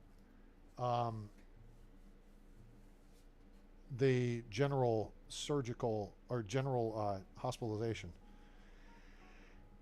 Let's see here. Nursing intern. I want her on with other more established nurses, just in case. Michael's one of our other night shifters, but he's a surgical nurse. Okay, see the 42%? That's surgery. Richard Martin, he is a care nurse. So we're going to put him up here. All right. Now, let's come down here real quick and just check this. We got 3 people on staff, and that's, okay. She's in patient care and can transport. She's in patient care and can transport surgical nurse. But now, we look over here, we want to make sure. See our day staff? We got 4 doctors when we only need 3. Surgical nurses, we've got 4, we only need 2. We have 1 surgeon. We have 2 anesthesiologists, we only need 1. We have 7 nurses, we only need 3. So we could actually move these people about. We didn't need to hire anybody new. Okay? But that's okay. I'd rather have somebody sitting at the station than not. So, and this is the HDU ward, so I kind of want, or this is going to be the HDU ward. Currently, HDU ward is down here. We're going to shift it up here now. Now, so this guy is in general surgery, and this is an HDU room. We changed it. So we're going to leave him be. This room is not occupied. So now, how do we upgrade it? We come into here, and we go into stuffs. And what we need to do is move this window because it's in the spot where the monitor would be. Okay. So what we're going to do is remove the window by clicking here on doors and windows. Down here at the bottom is the X button, and the wall stays in place. Now we go back over here. We just look down one, and this that's your center mouse wheel. You roll it up and down. And we're going to get the life monitor. Turn. Boom. Now it's HDU qualified. All right. Simple. So now we just rezone the room. So we click on this. HDU.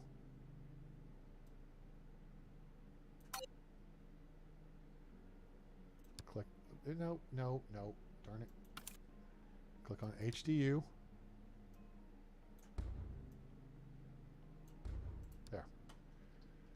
Now we got HDU room. Now I'm not sure. Actually, wait a minute. I think I came up with a prefab. Didn't we just come up with a prefab to fit this? 4x8 double ward, 4x8 cleaning closet, 4x4, 4x5 hematology, 4x3 HDU bed. Oh yeah! I was going to actually size these down to this. I forgot about that. Yeah. Because this is going to expand our HDU. Okay, so here's what we're going to do. We can actually copy all this stuff because we've already bought it and move it upstairs, right? So we're here, okay? We want to copy it. It's this feature right here. Move a room or selected area. Let me check and see how close we are. Oh no, the design's completely different. But it's the same stuff, okay? So we have a couple of options here. We can move the stuff, but we're going to have to get rid of some of it. So we're just going to actually move it all right? So we're going to move a room or selected area. And for now, we're going to move this portion of it. Okay, we're just going to stick it up here. And then we're going to come down, we're going to move this portion down here, same thing.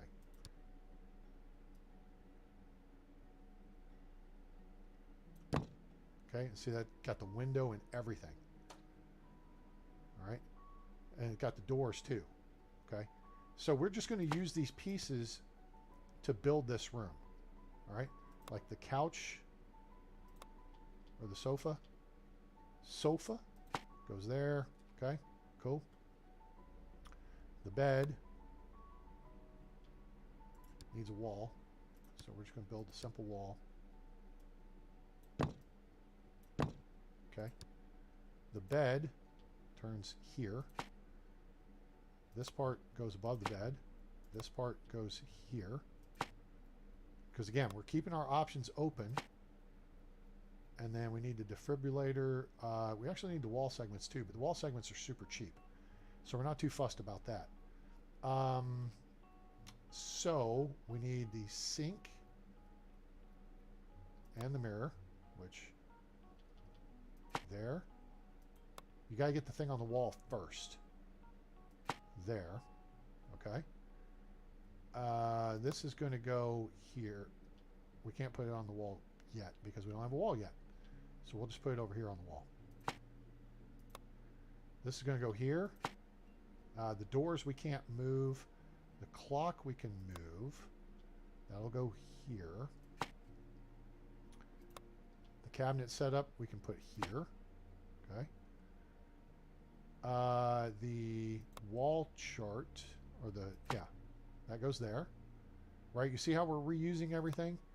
And then the defibrillator goes... Okay, we got to put a wall in for the defibrillator. Okay, so let's just set it right here for now on this wall. Go back here, draw a wall here. We need 2 tiles over, 2 tiles over. Boom, done. Now, we need a white door. Well, we got to get rid of the doors, so... There's that door and that door. Then we need to go in here, go to furniture, scroll to the bottom, get the toilet. Boom. Okay, we're almost done. We can go here, get the coffee table. We can put a flower on it just to be different. We need the windows. 1, 2. And the defibrillator can now go in. That goes on the wall right here. And I think the room's done. Oh wait, we gotta move this in. Boom.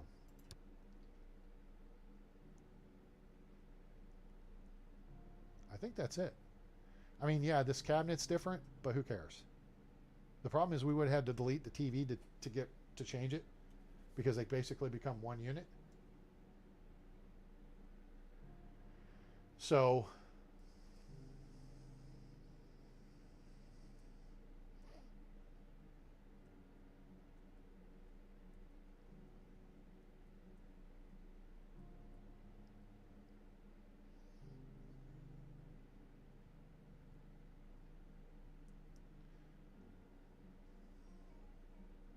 all right, so now we've got a second unit here. Now we can delete this other stuff.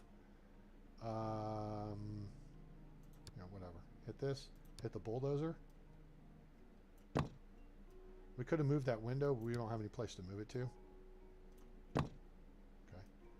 And notice it transferred the floor tiles too. Floor tiles are kind of cheap.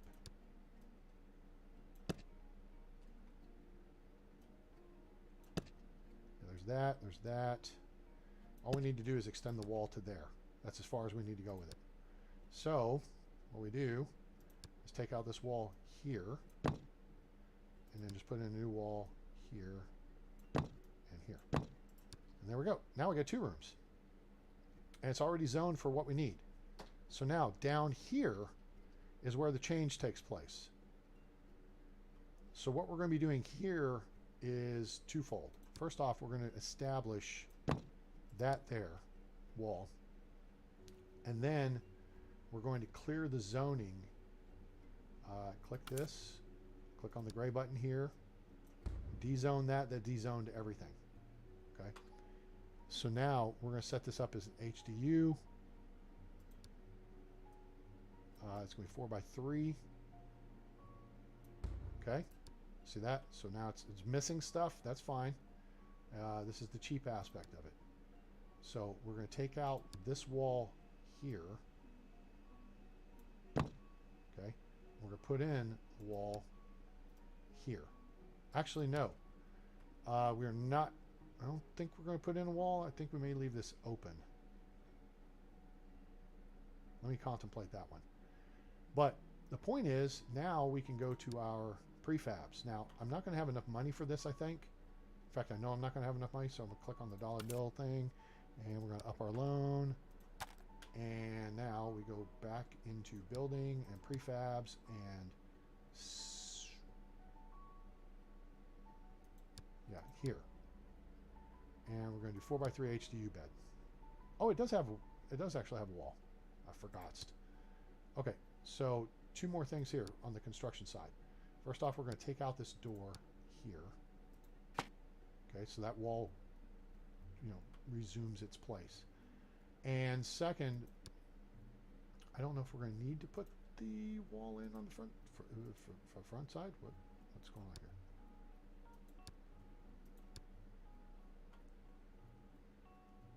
here? Boom. There it is. Wall's there. HDU room. Done. Cha-ching. Now notice, it's 4 by 3, right? This is 2 by 3, and this is 4 wide here. So what we're going to be doing in this process, which I'm going to do when I let you guys go here in a minute. All right. What we're going to be doing, though, is basically putting 3 beds in the space of 2.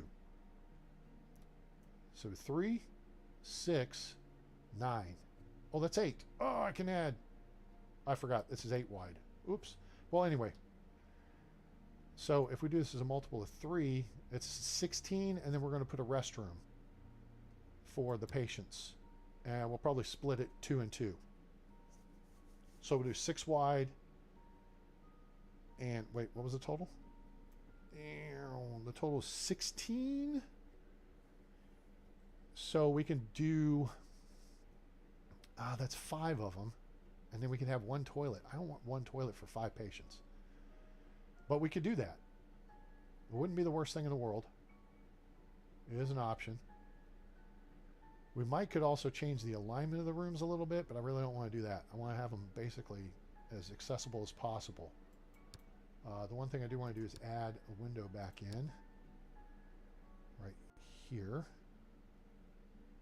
Can't do it there, can't do it there. It's got to be here. There. This room's, corner rooms get the benefit of 2 windows. Congratulations. And then you also get, is there a clock in there? I don't see a clock in there. I did not put a clock. That's okay. We'll put a clock. Oh, that limits access to that. We can't put a clock there because that's weird. Really? The clock blocks access to what? Let's see if we do it here. It works. Yep. I think we could put it here. That's a legit place for a clock.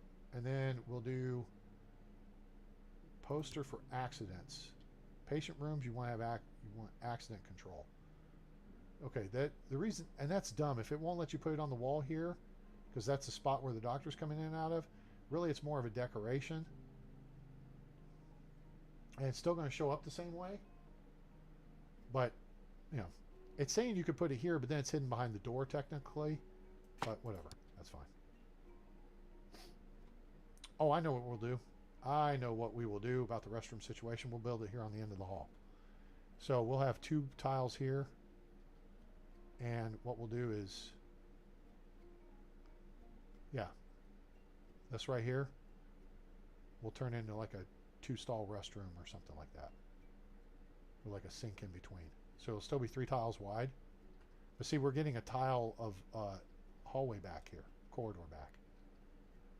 And then, so the one other thing we need to do here is add to this. That way the janitors clean it. So corridor. Boom. Got it. But yeah, this two space here. We'll see. 2 by 2. Could be a bathroom. But then you gotta have 3 by 2 for the storage closet. So this would be a situation where, for flexibility of design, we could make one of the rooms 4 tiles wide just to move this door over. So then we have 3 by 2, which is the minimum space for a bathroom. Does that make sense? We can allocate the bathroom space 2 by 3, 2 out this way, 3 this way. But if we made this room 1 tile wider, first off, it helps with our spacing along through here.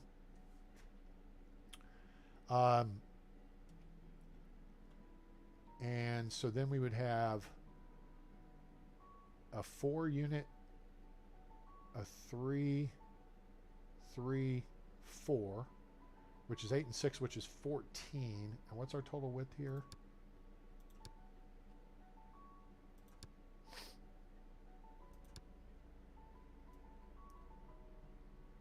Yeah, it's 16 wide, right? So you have 4, then you have 3, then you have 3.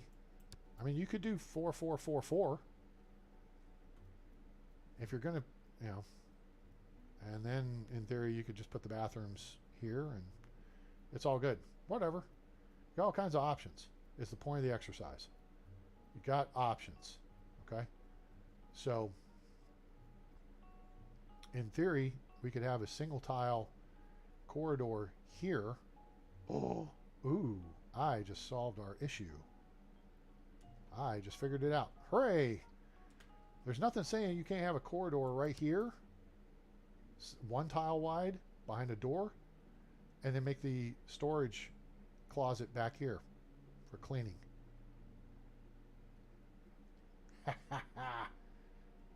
That's what we'll do. And then this over here will just be the same number of rooms. Boom, boom, boom. What? How much space do we have here? That's 10 tiles. Ugh. So we'll adjust the size of the nurse's station. Probably bump it over and line it up better with surgery here. So we can put... Yeah, that's what we'll do. Then we can put 4 on one side and we can put 5 on the other. Yep. 5 tiles on that side, and then here at the end we will have at least 3 by 2, and if we keep it at the current width we would have 4 by 2, which then we could put 2 toilets in, 2 separate toilet stalls, although you gotta have 2 by 3, so the bathroom space would still be 4 by 2. It would just have 2 separate toilet stalls. The walls don't divide the space. Okay? So I hope you guys now have learned a thing or 5 about construction aspects of Project Hospital. It's super awesome. It's super cool. And this game just rocks. Now I'm going to make a real quick deal as I look to hit this and hit that. So I want to say thanks for you guys. I hope you enjoyed the show, and I hope you'll give us a like Share with your friends. Let them know about the channel. Let them know about Project Hospital, now available on Steam, and it's on sale. Steam Summer Sale going on until July 7th. So if it's after that, you missed it. But I tell you, it's totally worth the money, especially if you like builder games and sim games. It's fantastic. It's a lot of fun. There's a steep learning curve, but again, A-Train's here to help you out. All right? You can come join me on a live stream, ask questions. You can post questions in the chat in the comment section, or you can join us on Discord and post about it in there. Ask your questions, and I will do anything I can to help you out. All right? Does that make sense? So also, your donations are greatly appreciated. PayPal.me/iTrainGames. There's a couple different links down below as far as helping us work towards getting our webcam and donating to support the channel. But your likes, sharing, and subscribing are what we really appreciate. Help us get to 800 subscribers, push for 1,000. We appreciate you being here, and I hope you guys enjoyed it. I hope you have a great Independence Day if you're here with us peasants in the United States. So enjoy it and be safe. Everyone have a great day, night, evening, morning, wherever you are on planet Earth or beyond. I'm A-Train. It's over. And I'm out.